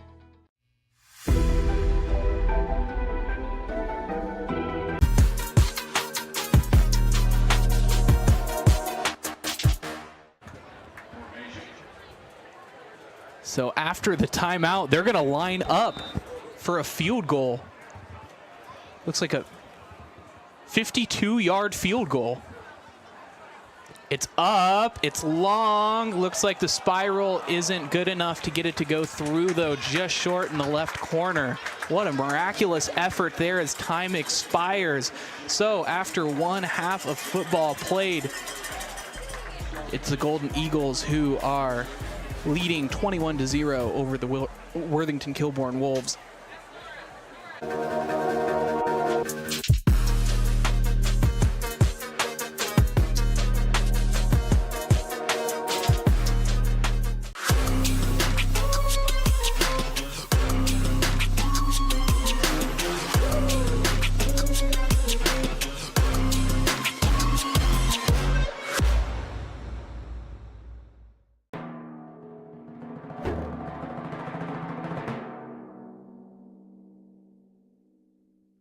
Picking up new hobbies such as cooking is another manly way to avoid depression and reduce stress. Today, I'm going to teach you how to make my world-famous guaco mahogany. First, mash up 5 or 6 of these green things. Then add hot sauce, this lettuce stuff, these red things, salt, some of this stuff, and limes. And finally, bacon to taste.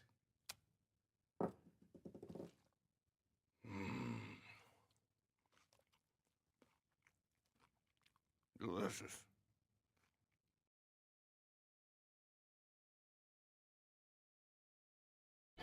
More than Crown. We are real people behind Crown of Dublin. Our service team is full of experts dedicated to providing your vehicle with care. Using only premium parts and equipment, schedule an appointment with Crown CDJR today. The better way to service. Take a look at all the action from Friday Night Football right here in North Central Ohio with great analysis, highlights, coach interviews, and so much more. Every single Friday night right here on the OH Report.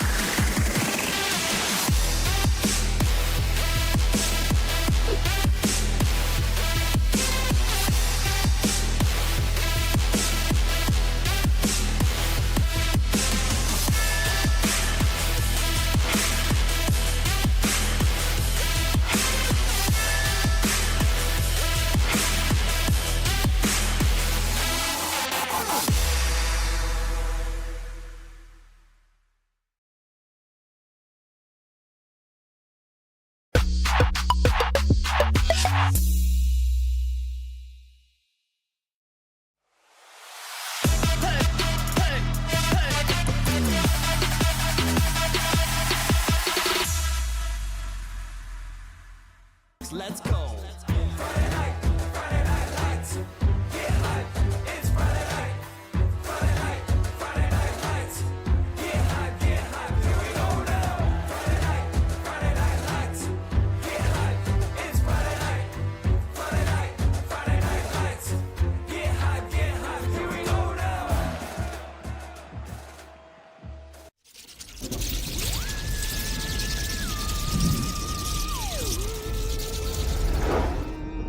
Happy Halloween!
direction of Alex Rupp and James Francesco. The band continues its competitive schedule of just a few weeks as we head to the Newark and Thomas Worthington band competitions. From there, the bands head to Centerville High School and will close the season at Bands of America Grand Nationals at Lucas Oil Stadium.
Construction LLC halftime show in the Golden Eagles.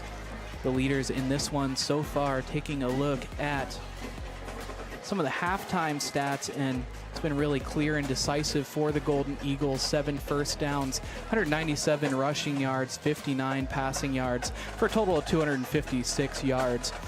2 penalties for the Golden Eagles, 15 total penalty yards, and no turnovers for the Wolves, the Worthington Kilbourne Wolves. There are 8 first downs, 108 rushing yards, 55 passing yards, 163 total yards, 4 penalties for a total of 30 yards. But the 3 turnovers has made all of the difference in Brody Hatfield coming up with 2 of them. He was electric in the first half. And he was indeed, both on the offensive side as a receiver and as a safety on the defensive side, just really taking advantage of Zach Szabo and that young freshman kind of mistakes that he's made as he kind of gone through this game. And Brody Hatfield has been one of 2 guys who have gotten interceptions, as 3 have been thrown so far in this game. And it's been a really good job for the Golden Eagles. They've really used their offense, especially through the air. The run game has been there on some chunk plays, but the air has been where it is for the Golden Eagles, and they have done a very good job so far in this game. And they'll get the ball right after half, and they have an opportunity to really go down and score. So we're going to take a quick break as that wraps up the Scout Construction LLC halftime show. Stay with us for the remainder of this ball game. Third quarter action coming up next.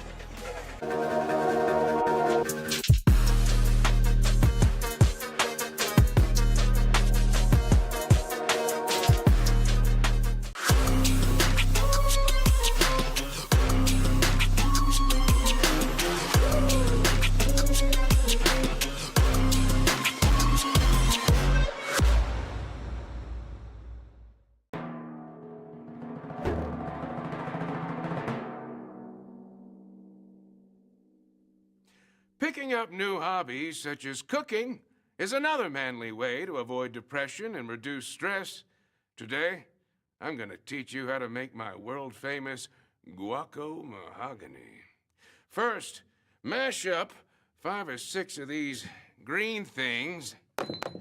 Then add hot sauce, this lettuce stuff, these red things, salt,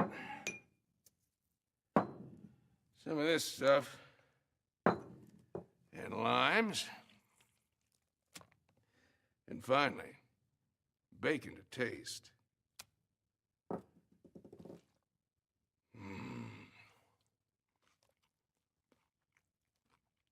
Delicious.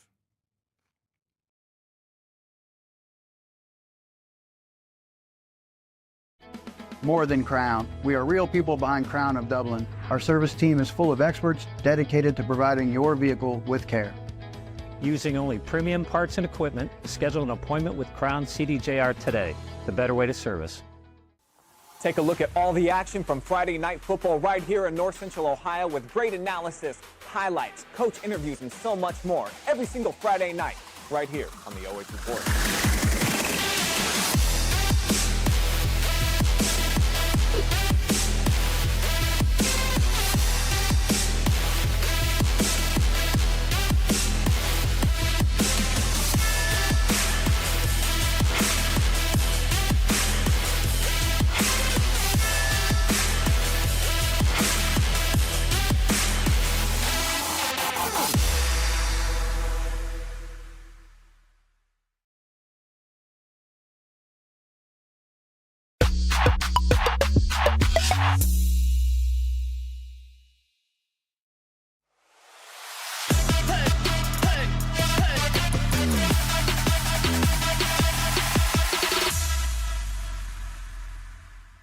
Let's go. Friday night lights. Get light. It's Friday night. Friday night lights. Get hype. Here we go now. Friday night lights. Get light. It's Friday night lights. Get hype. Here we go now.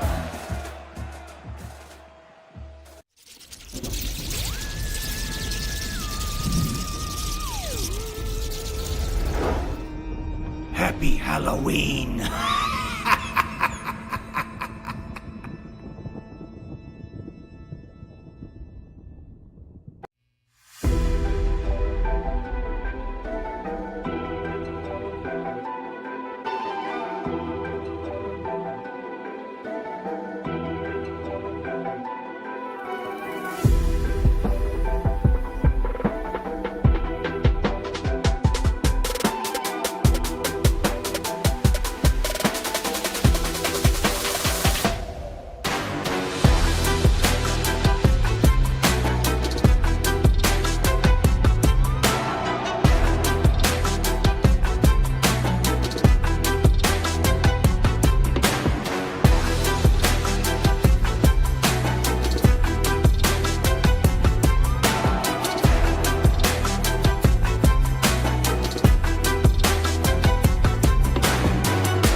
Bryce Coder, Micah Flack here, joining you in the third quarter as we are now underway for the third quarter, kicking away to the Big Walnut Golden Eagles, who are leading 21-0. A full head of steam from Brody Hatfield, 34-yard return, having a game for himself so far. And he's done very well in the special teams as a receiver and on the defensive side, playing that free safety position. Has 2 interceptions off of the Wolves quarterback, Jackson Szabo.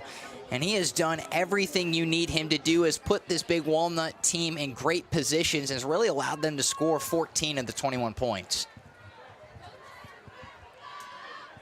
Now lining up, rare time that Stumpf is under center.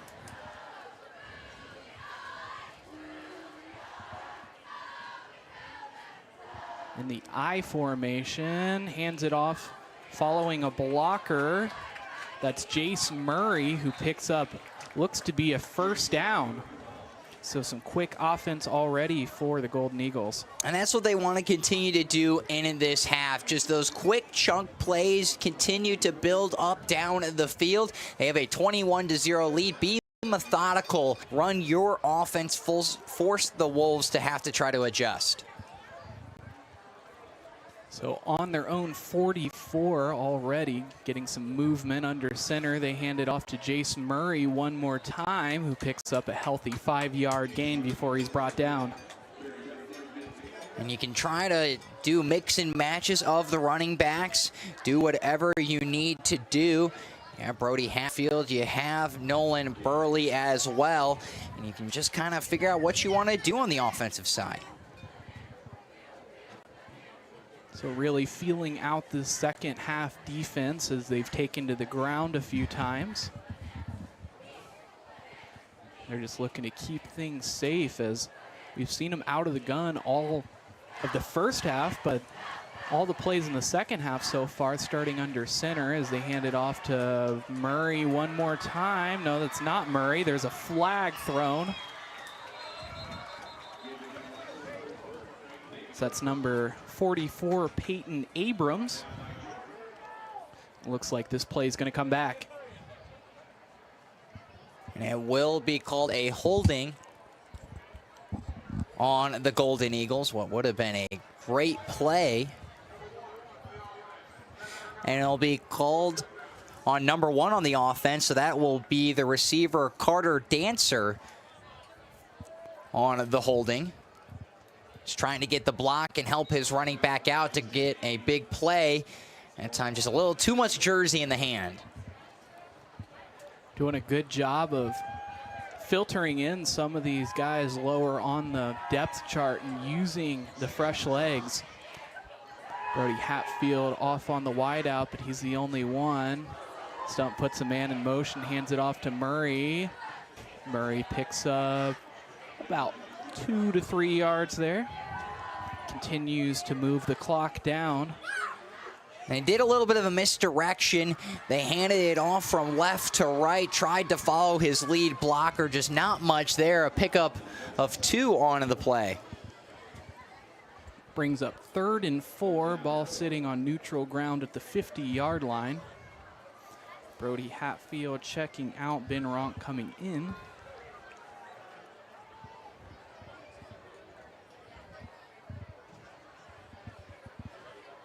Now out of the gun once more. He fakes the handoff, rolls out to his right, looks for a receiver, throwing against the weight of his body, not able to find Abrams, who was the intended receiver, the senior tight end. And they had Payne Abrams over the middle. He got free. If that's just a little bit higher, even at the knees, that's most likely a catch and a first down. So it'll bring up 4th down and 4, lining up in the punt formation here. Jake Neff kicking things away. And he's just going to take it himself for that first down marker. Breaks a tackle, continuing with a full head of steam past the 30-yard line. And he is wrapped up and brought down at the 26.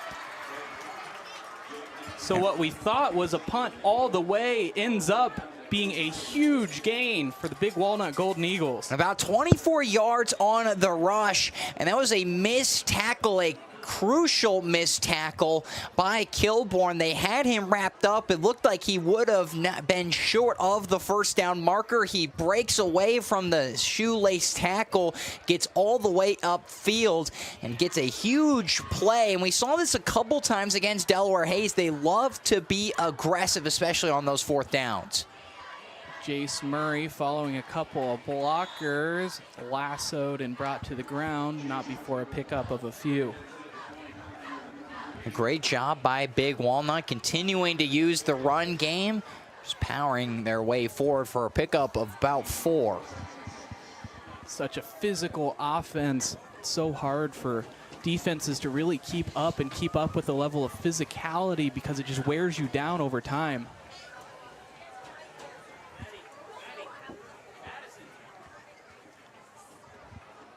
Fakes the handoff, finds Hatfield. Hatfield looking for some room.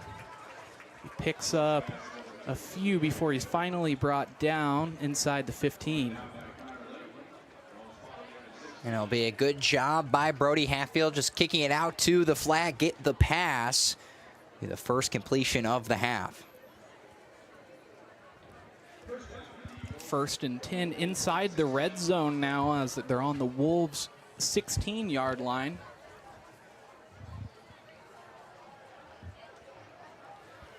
Stumpf puts Murray behind him. He's got wideouts on either side of him, puts a man in motion. 3 linebackers in the box, hands it off to Murray, who's not able to shake one before he's fought to the ground. And we'll get just about back to the original line of scrimmage. They'll say it's 2nd down and at 10. A good job by the Wolves, just collapsing the pocket as he tries to run through the middle. Nowhere to go. And a pack of Wolves able to get the tackle.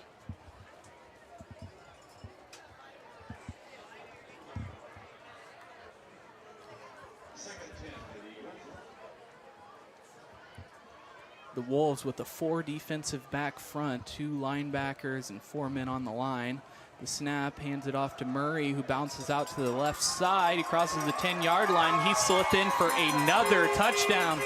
His first of the night, but the 3rd rushing touchdown for the Big Walnut Golden Eagles. A 16-yard rushing touchdown, punches it in, goes to the near side, cuts it back in, and a great job to get away from the Wolves. And it was a great job on the block by his teammate, just able to hold on to one of the Kilbourne players, and now that will be 27-0 quickly.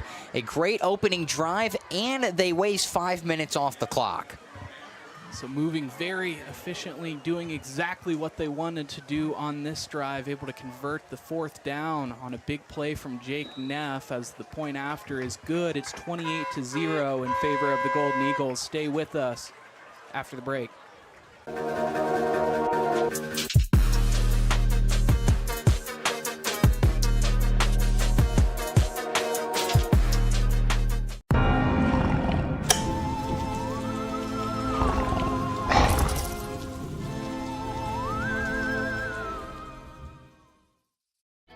More than Crown. We are real people behind Crown of Dublin. Our service team is full of experts dedicated to providing your vehicle with care.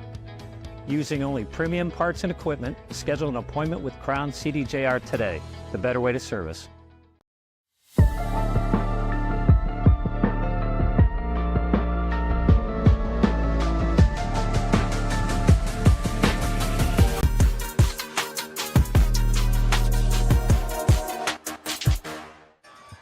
So after the touchdown, Big Walnut Golden Eagles looking to kick things away to the Worthington Kilbourne Wolves, who are looking to get on the board for the first time tonight. It was a great job. It was a 4th down and about 5 or 6. Well, they would decide to fake it. The punter would keep it rushed for 24 yards. Then a 16-yard rushing touchdown would allow them to get into the end zone and make a 28-0 lead. That was Jace Murray on the touchdown run. So fielding things right around the 5-yard line before, well, it looks like, I think there's a flag down, and they do call a holding against the kicking team, so that'll back them up. They were taken down right around the 30.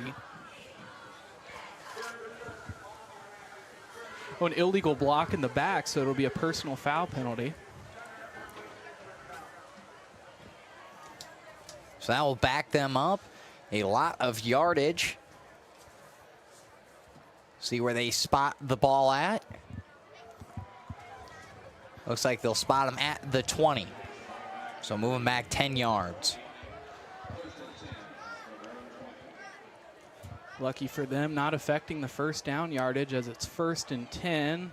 Szabo finds a man in the flat who does a little bit of dancing. It is brought down at the 25-yard line for a pickup of about 5 or 6. And that's what Kilbourne will have to do. A little bit of misdirection. It looked like Szabo might throw it or run it. He decided on the RPO to toss it over to the flat. A little bit of shake and bake to get the 5 yards, but you just have to be creative in this second half to try to get yourself back within scoring range. And fakes the handoff one more time, finds the receiver again, who has a lot of room before he finally runs out of bounds, gets the first down and about 10 more. And a good job. You had it at the 25-yard line. You move up about 15 yards, get it at the 30-yard line exactly. So a good pass by the freshman. So they'll try again on first down, ball on their own 39-yard line.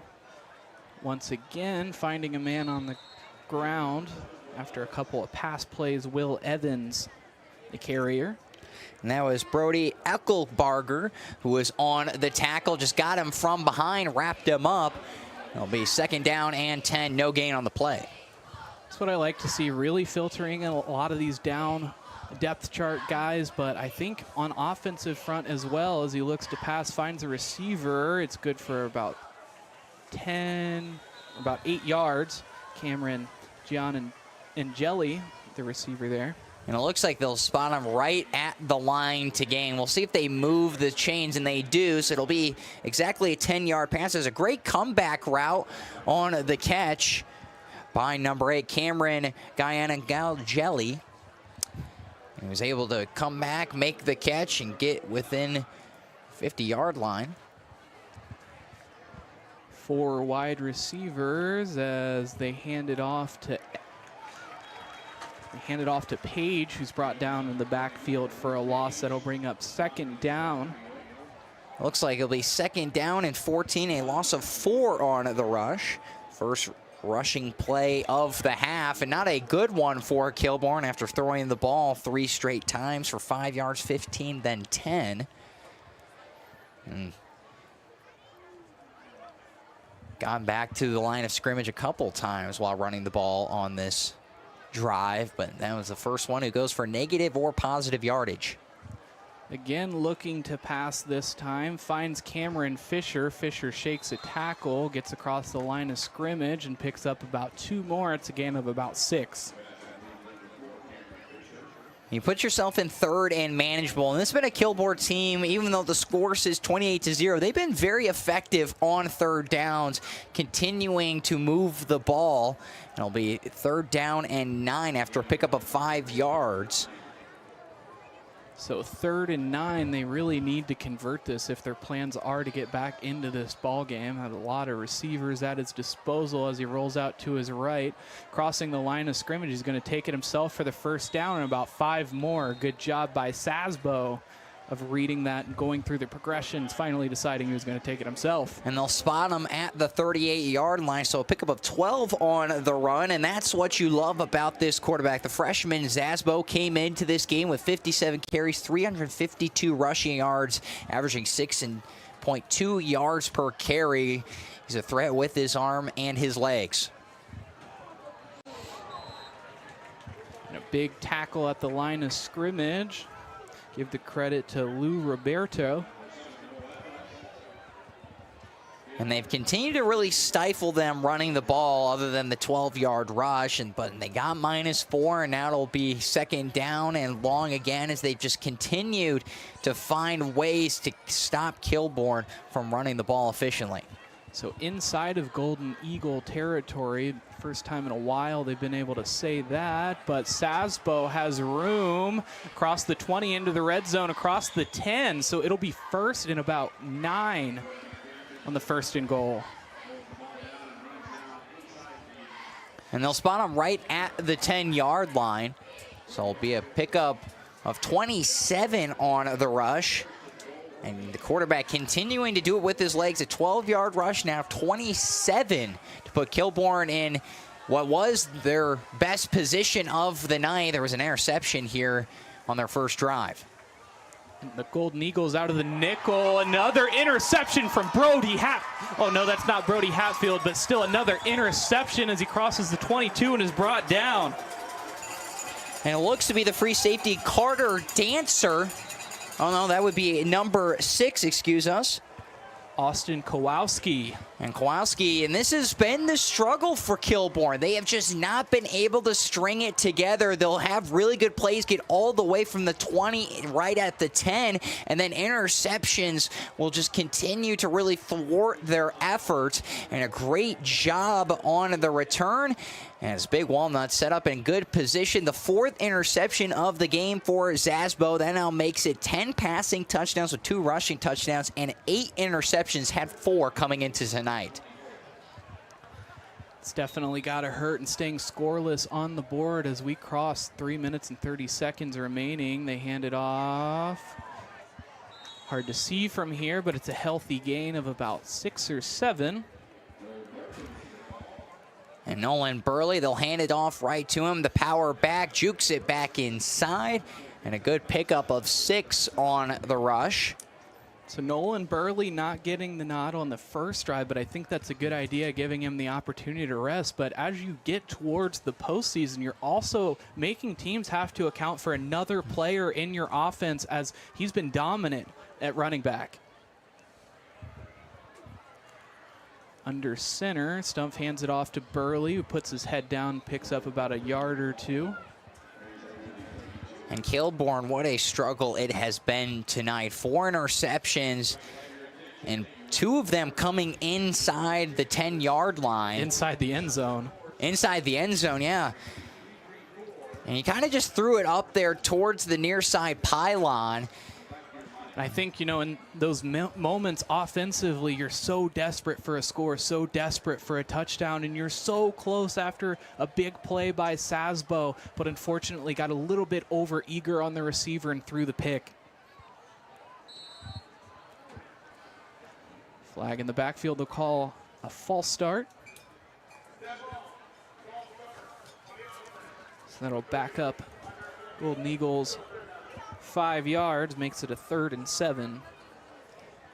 So I'll back them up 5 yards. Really want the first down here. Even if you get close, we've seen them do a lot of misdirection, especially on 4th downs. Be interested to see if they even consider going for it in their own territory, but the clock continues to wind down. Look over to that sideline as we cross 2 minutes. And a timeout is called by the Wolves, so we'll take a quick break. Score stands 28-0, Golden Eagles over the Wolves.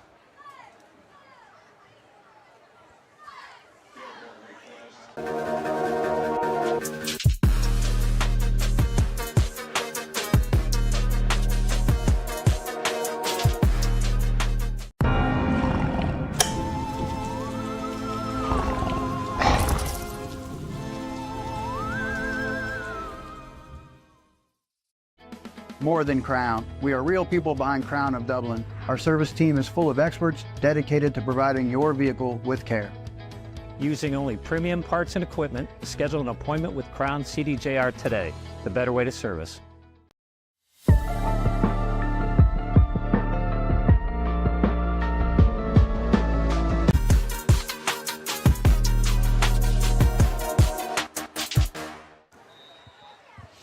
Back after the timeout, it's 3rd and 7.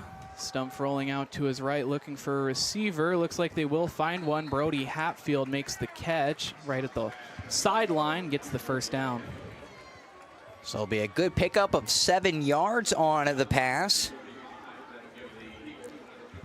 And we'll give them another first down as the clock continues to wind. And we saw it last week, Bryce, and if they march all the way down the field, not to get presumptuous, but if they march all the way down the field and score a touchdown, that would be a running clock. As the OHSAA implemented a couple of years ago, a running clock if you are up by 30 or more And Burley gets another shot at things. He'll pick up about 2 yards before he's corralled to the ground. And they're just being very effective now, just trying to find those gaps, not trying to rush a play. They know they're up big. They can waste as much clock as possible as they make the Wolves burn a timeout, so they'll only have 2 to play with as we'll head into the fourth quarter here soon. So now a 2nd and 8 on their own 37. Doing a good job of keeping that clock moving too. The hard count doesn't get anybody. Almost does that time, but the snap hands it off to Burley. Burley stays on his feet, gets the first down, about 2 yards more. Just grinds through that line of scrimmage. And it'll go down as a 10-yard rush for Noah Burley. He goes right through the middle, gets the spin move off the tackle, drags a couple defenders down with him as he gets the first down.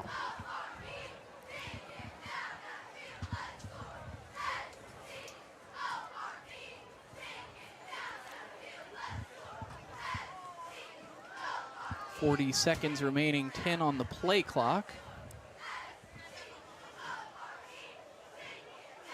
Going back to Murray this time. Murray with the quickness, splits a couple of defenders, stays on his feet after a shoestring tackle. He lost the ball. Oh, looks like he almost lost the ball, but he's brought down at around the 14-yard line. Jace Murray keeping this drive alive. And a great job on the run, and he did lose it and went out in front of him, just quickly reeled it back in, and he gets all the way down to the 14-yard line. It'll be a pickup of 33 yards on the run. A baker's dozen of first downs for the Golden Eagles tonight. They've got to be happy with that. Only 3 quarters through this game as the third quarter is going to expire. Golden Eagles leading this one 28-0 over the Wolves. Stay with us for the conclusion of this ball game.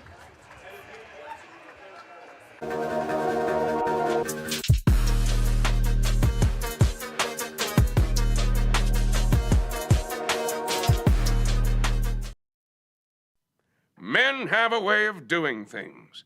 A man has his way of eating, of exercising, of keeping his hands warm, and of straightening up. So, when a man faces a serious life problem like divorce, depression, or suicidal thoughts, shouldn't a man have a way to deal with that too? Well, now he does. I'm Dr. Rich Mahogany.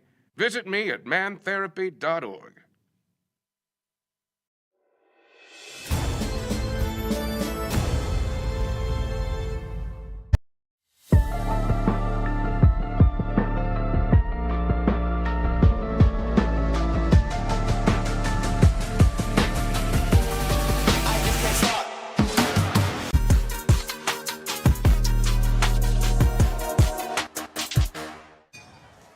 Final quarter of football here. The Golden Eagles leading this one 28-0 over the Kilbourne Wolves.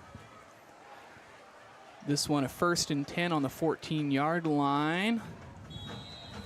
Pushing through the line of scrimmage and that gaggle of defenders before he's brought down. And Big Walnut just continuing to find the momentum. They've had some really good rushes, had a pickup of 33, which set up this red zone offense.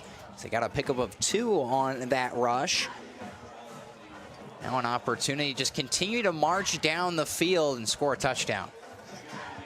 2nd and 8. He's got Murray on his right hip. They do indeed hand it off to Murray, who's looking for an angle. And can't find one, able to get a couple yards in the process. It brings down 3rd down before he's finally leveled at the line of scrimmage. And we'll see what they decide to do here. It'll be 3rd down. Maybe you go for another rush, and then after that, go for it on 4th down. You're inside the red zone. You have it right there where it needs to be. It's an opportunity to put yourself in a great position. Even on 4th down, you had a kicker that just attempted a 52-yard field goal, so I think you'd feel pretty good about his chances from here as well. Back to pass, blindsided, hit as he throws, stays on his feet. Can't find a receiver, so it brings up 4th down. It'll be 4th down and 6. Look, they're going to bring out the punt unit. And it still could be a really good drive. We saw Bryce, the kicker, go for it on 52 yards. This could be much closer. You have it in the middle of the field between the hashes, and that's exactly what a kicker likes. So they set him up very well for what could put them above the 30-point threshold to have the running clock.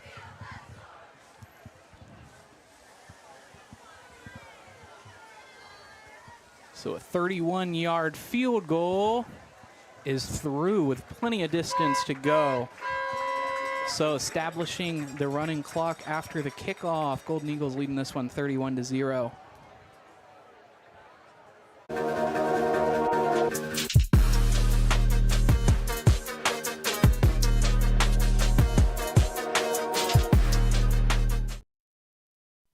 Men have a way of doing things. A man has his way of eating, of exercising, of keeping his hands warm, and of straightening up. So, when a man faces a serious life problem like divorce, depression, or suicidal thoughts, shouldn't a man have a way to deal with that too? Well, now he does. I'm Dr. Rich Mahogany. Visit me at mantherapy.org.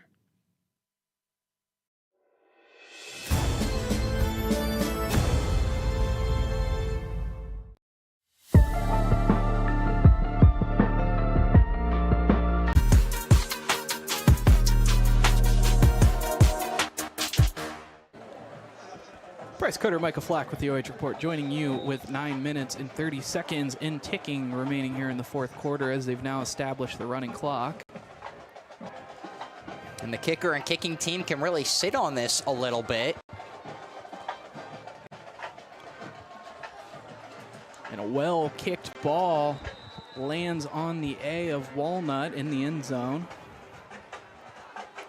What an impressive kicker for a high schooler. I mean, they had him attempt the 52-yarder, and it was a bit of a miss kick, but, I mean, if he would have gotten a hold of that, that would have been through. I mean, if that's 40 yards, he probably makes, even 45, he probably makes that. It was a little bit low, but it had the distance to probably at least sneak over the crossbar, but it just wide left and really didn't give them an opportunity.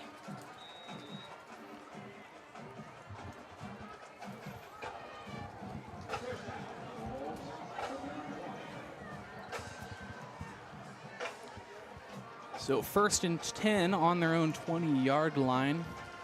Snapping the ball, it's a shovel pass forward, finding Jamshidi. He picks up about 6 or 7 on that one, completed pass. A great job, just a little bit of the end around. The blockers did their job to set up a good chunk play. We'll say they get 6 yards on the rush. 2nd and 4, so putting them in good position there. Wolves with their starters still on the field.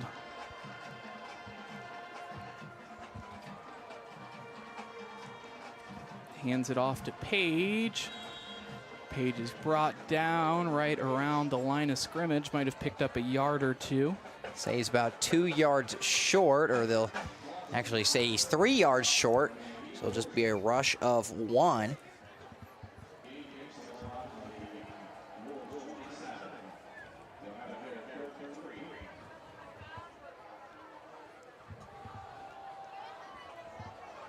This game concludes the way we think it's going to. Big Walnut moved to 6-1 on the year, but 4-0 in the OCC Powerhouse Conference with a ton of teams.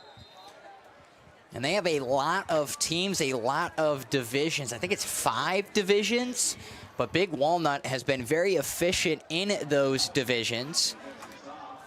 And that was a good pickup. They went from the 27-yard line to the 37. So a pickup of 10 yards, but Big Walnut 3-0 in the conference after what was a very good game a couple of weeks ago on Military Night against Delaware Hayes. That really started their trend of picking up those conference wins. We'll try it one more time instead. This time they're going to hand it off to Evans. Evan hit at the line of scrimmage, falls forward for about 3 yards. And if you are the Golden Eagles, if you win this game, you go to 6-1, and you really like your chances in the conference, and maybe even going 9-1. This is a very productive team, Bryce. They'll be taking on Westerville North, going on the road. We're going to follow them for that game. We'll bring you Week 8 action between Big Walnut and Westerville North Warriors.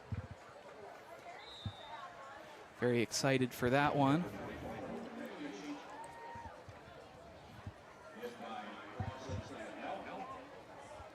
So he gets right back to the original line to gain. So 3rd down and 5. The clock continues to tick as the running clock has been established. And as the OHSAA, we kind of mentioned a little bit before the field goal attempt of the Golden Eagles, said a couple of years ago, a running clock was established at any point during the game if you were up by 30 or more. Looking to pass, rolling out. He's going to be sacked instead. So bringing up a long 4th down. And just nowhere to go. Both of the linebackers blitz, and because of that, they were able to just shoot through the middle. The edge is closed down. A great job on the back end by the defense. Nowhere to throw the ball to. It'll be 4th down and long. They'll say 4th down and 15 on the punt.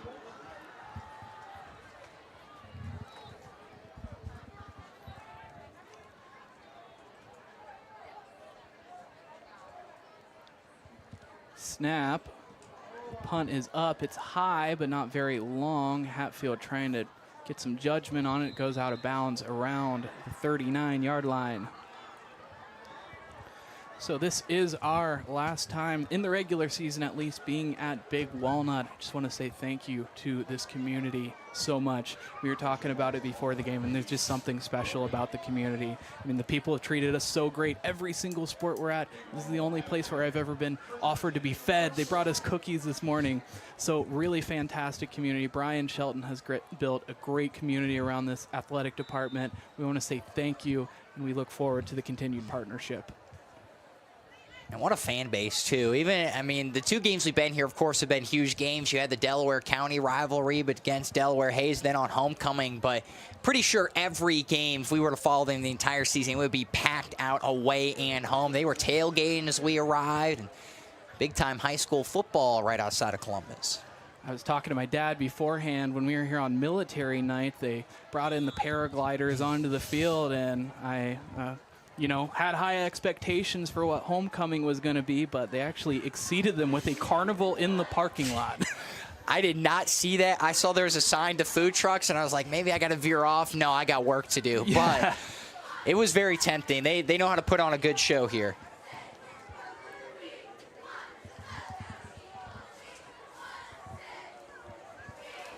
So 2nd and 7 inside of 4 minutes. Snap.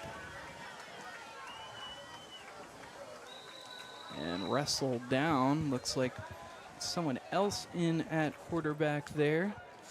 It's number 81, Jackson Bowers. Typically plays the tight end position, but had him under center this time.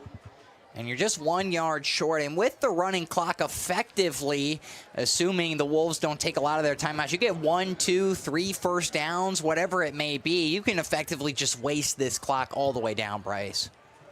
Trying to keep a clean sheet, and it looks like they may very well do that. Handoff puts his head down, but no blocker to run into, so he hits the ground. Good rush by Murray. And a good job, a 6-yard pickup, and this team is just continuing to use the run game, and they have only completed 2 passes in this half. The rest have all been great rushes. Had a 24-yard rush, 16, and then a huge 33-yard rush, which set up the field goal to get the running clock.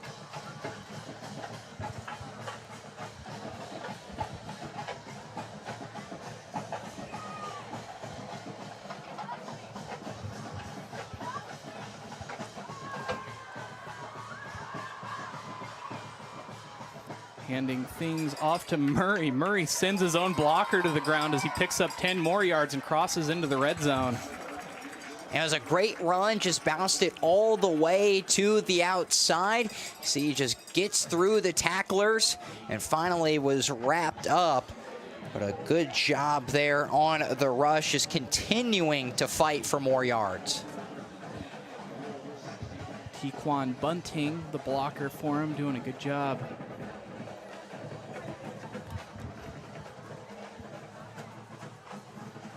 Here we are once more on first down. First and 10. They're on their own 16, or they're on the Wolves' 16-yard line as they snap things off.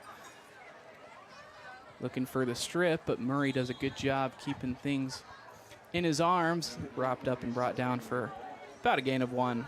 I'll see what they decide to do. It'll be 2nd down and 7 after a pickup of 3. Well, where the play clock is at, you can kneel it down if you so decide to. You'll get it right about a minute. Game clock and play clock pretty much synced up exactly to get to that minute marker. So we'll see what they decide to do here. Might waste it all the way down, take a timeout.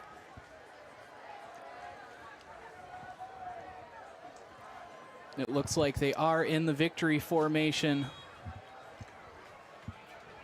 And they'll need to do just one more of those. And it will allow them to get the shutout. And this was a huge loss for Kilbourne. They faced some really good teams and have lost to all of them. And they lost 31-7. That would be the most similar score to Canal Winchester, who's 4-2. And then they lost to Delaware Hayes and Westland, who Westland was 5-1. And now this team, Big Walnut, they're 5-1, but they're gonna be 6-1 after tonight. 25 seconds remaining. Both teams will make their way off the field and shake hands. Big Walnut, the big winners in this one, 31-0, keeping the clean sheet. Stay with us for the MVP interview and the post-game show coming up next.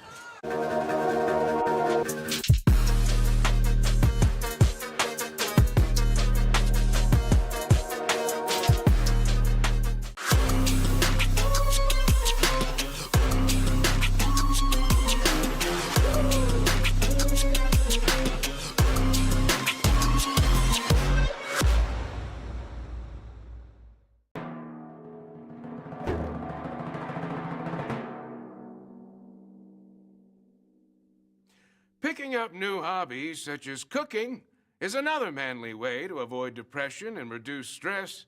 Today, I'm going to teach you how to make my world-famous guaco mahogany. First, mash up 5 or 6 of these green things. Then add hot sauce, this lettuce stuff, these red things, salt, some of this stuff, and limes, and finally, bacon to taste.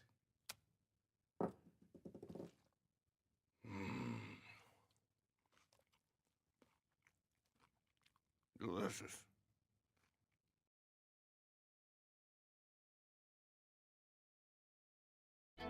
More than Crown. We are real people behind Crown of Dublin. Our service team is full of experts dedicated to providing your vehicle with care. Using only premium parts and equipment, schedule an appointment with Crown CDJR today, the better way to service. Take a look at all the action from Friday Night Football right here in North Central Ohio with great analysis, highlights, coach interviews, and so much more every single Friday night right here on the OH Report.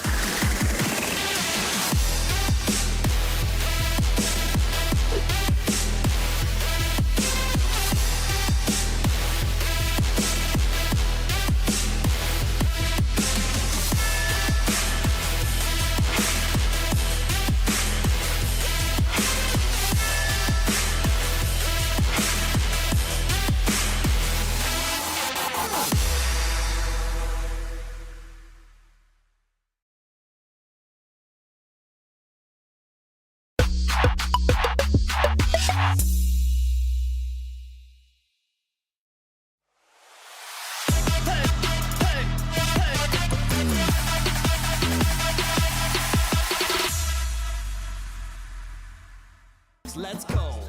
Friday night lights. Yeah,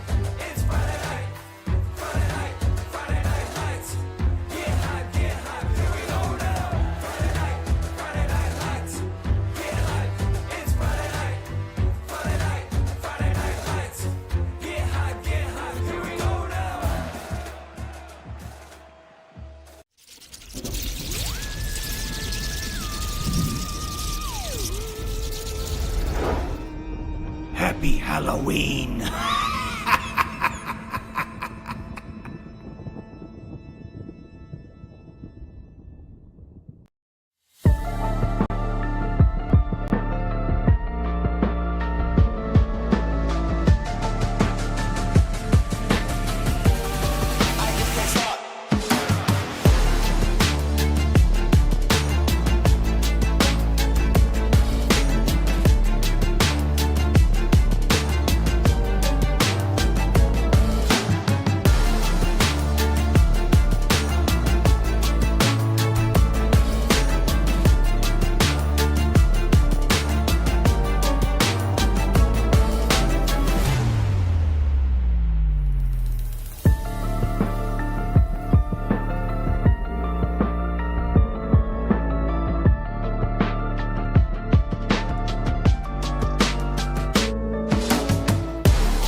If you never risk it, then you never know. If it's holding you back, you got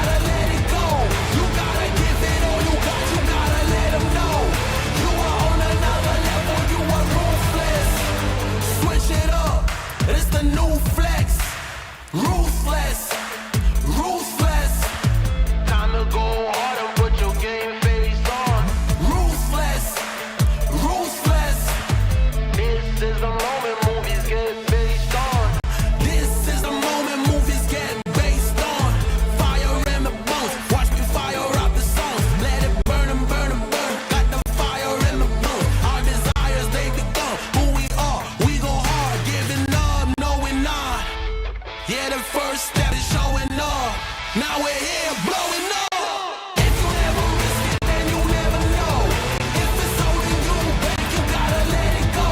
You gotta give it all you got, you gotta let them know. You are on another level, you are ruthless. Switch it up, it's the new flex. Ruthless, ruthless. If you never risk it, then you never know. If it's holding you back, you gotta let it go.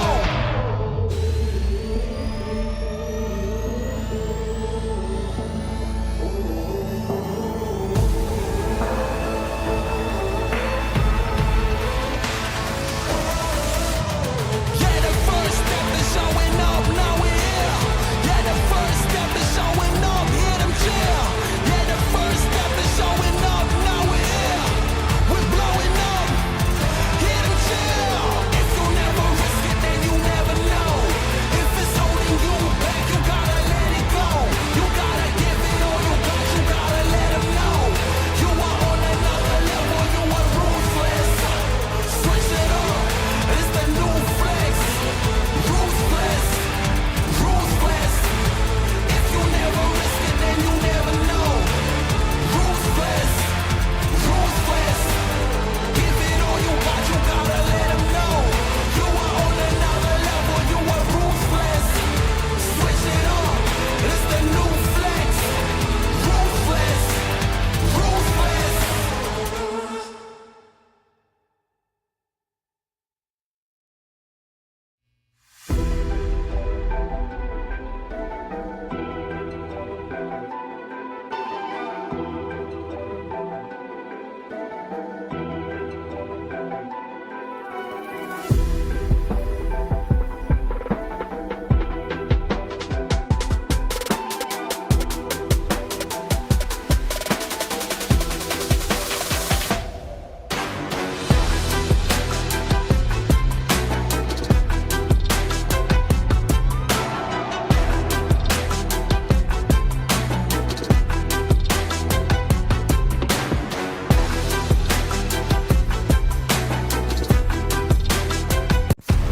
Bryce with the OG Report here with Stover Excavating Inc. MVP player of the game, it's Brody Hatfield. Brody, I haven't seen you in a while. Haven't seen you since basketball season. How you doing? Good, how are you? Pretty good, pretty good. Great game tonight. 2 big interceptions. Couple of 4 total interceptions for the team. Over 70 defensive yards. How are you feeling about tonight? Great. We've been game planning for them all week. We've been really more confident in our defense throughout the year. We're working really good as a team, and I can't wait to go play North next week. And speaking of that game planning, I mean, it seemed like you had read that really well on the lurk. Is that something that you were watching in film? Yeah, I mean, I noticed they run that comeback a lot, so I could tell by his route and how he was running it that he was going to run that comeback. And then we talked on Austin Kawasaki's picks that they're going to run that out and that fade, so I jumped the out route and he had the fade. So with game planning, it worked out really well. Great teamwork there, able to seal the edges. You were talking about the offensive front as well. You're happy with the passing game. Talk a little bit about that. Yeah, with Nolan being as good as he is, we can really strive in passing game with play action. Everyone thinking Nolan's going to get it and bust out another run, but if we can open up both of those, which we did tonight, I think we'll be really good. Wrapping things up, anyone you want to shout out tonight? Austin Kawasaki. He moved, me and him switched positions. I moved to corner, he moved to safety this week, and he had to learn a lot in 1 week, and I think he did a great job with 2 interceptions and reading the defense and knowing and learning this whole new position in just 4 days. And so we were talking about it earlier on the way up. You only started playing football in 8th grade, right? You said you started in 7th grade. And what was that big jump, that big motivator that put you in the football field? Just seeing how how many people come out every night on Friday and seeing how many people support our team just made me realize how much Sunbury cares about football and makes me want to come out and do my best for the people. We've noticed it as well. Yeah. Thank you very much, Brody Hatfield, our Stover Excavating MVP player of the game. Congratulations. Thank you.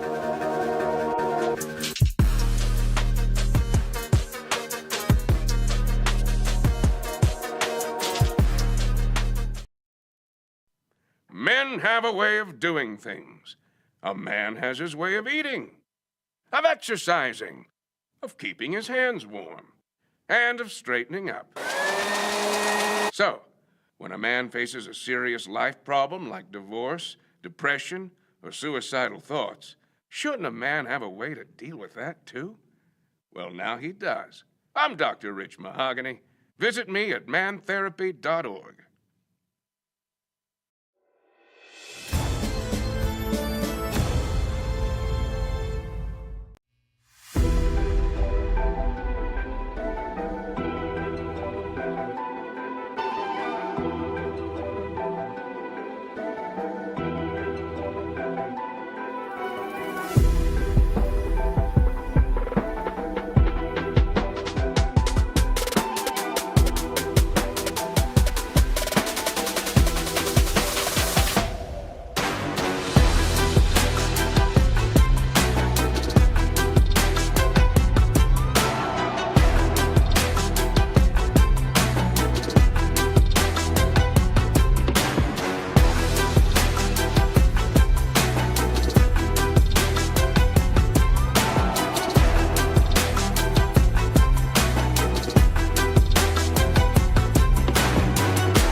Construction LLC post-game show victory here, going to the Big Walnut Golden Eagles over the Wolves.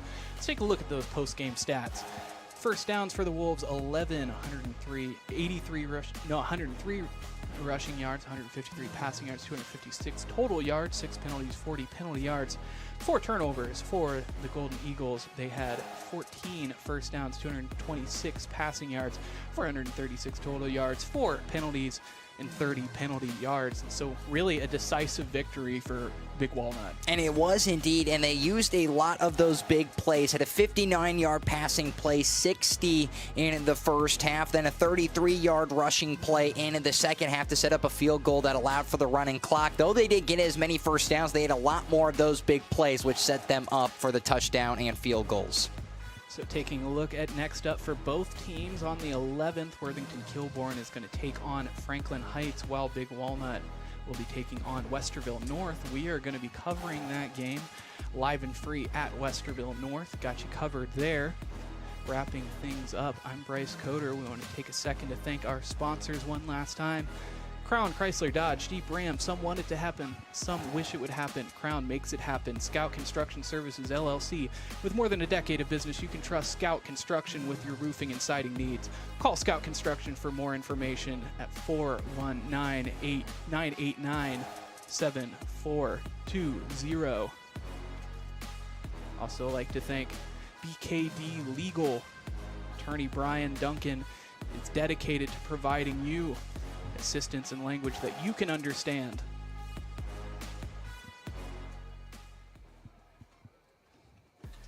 Stover Excavating Incorporated. Residential and commercial excavation services for the greater Columbus area since 2000. Koorsen Fire and Security. Mention OH Report to receive 10% off your fire and security services. And the Ohio Suicide Prevention Foundation, Man Therapy. So life hasn't been all sandalwood and sunshine lately. Visit mantherapy.org today and get your free head inspection to see if it's time for a checkup from the neck up. Men are better at men when they're happy. Wrapping things up, I'm Bryce Coder, your play-by-play commentator and director for the evening, joined in the booth by a one Micah Flack on color commentary and Chris Pomponio on the cameras. Take care of yourselves. Take care of each other. Have a great night.